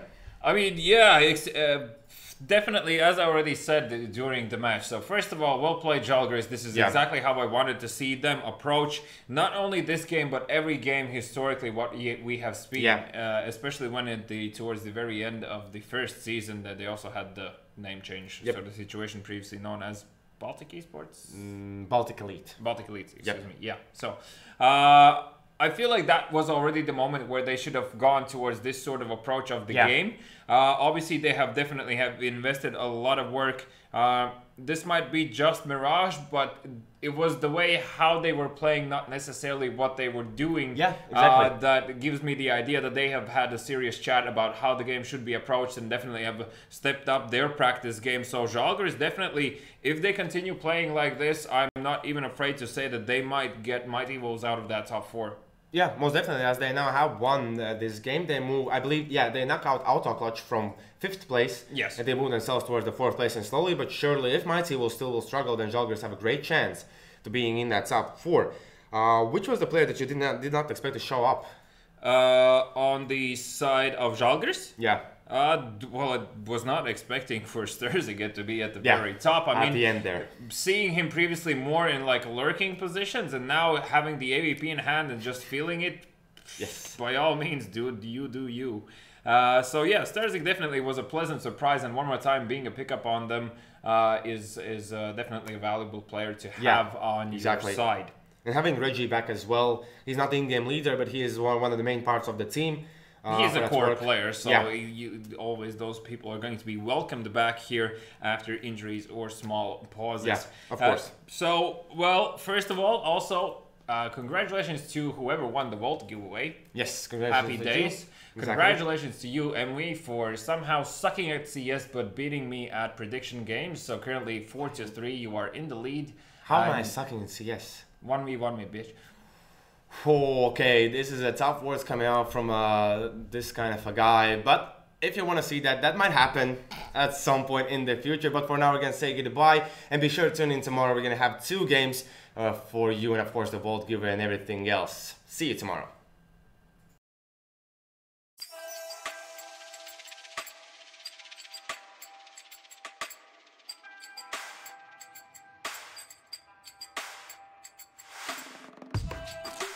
You can take your time. You can choose your words. Let me down real easy. Let me down real easy.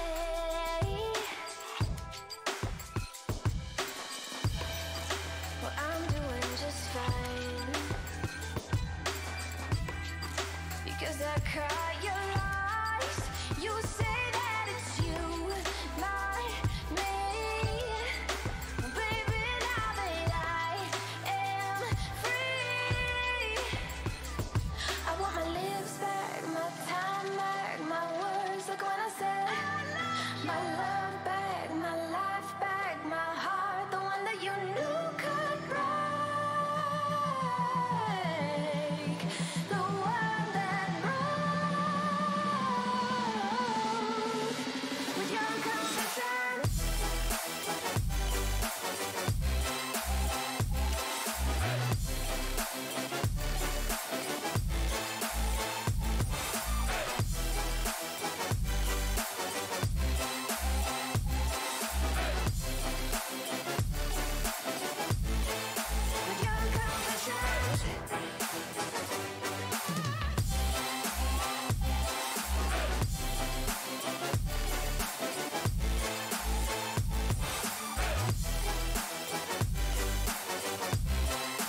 Let my silence breathe.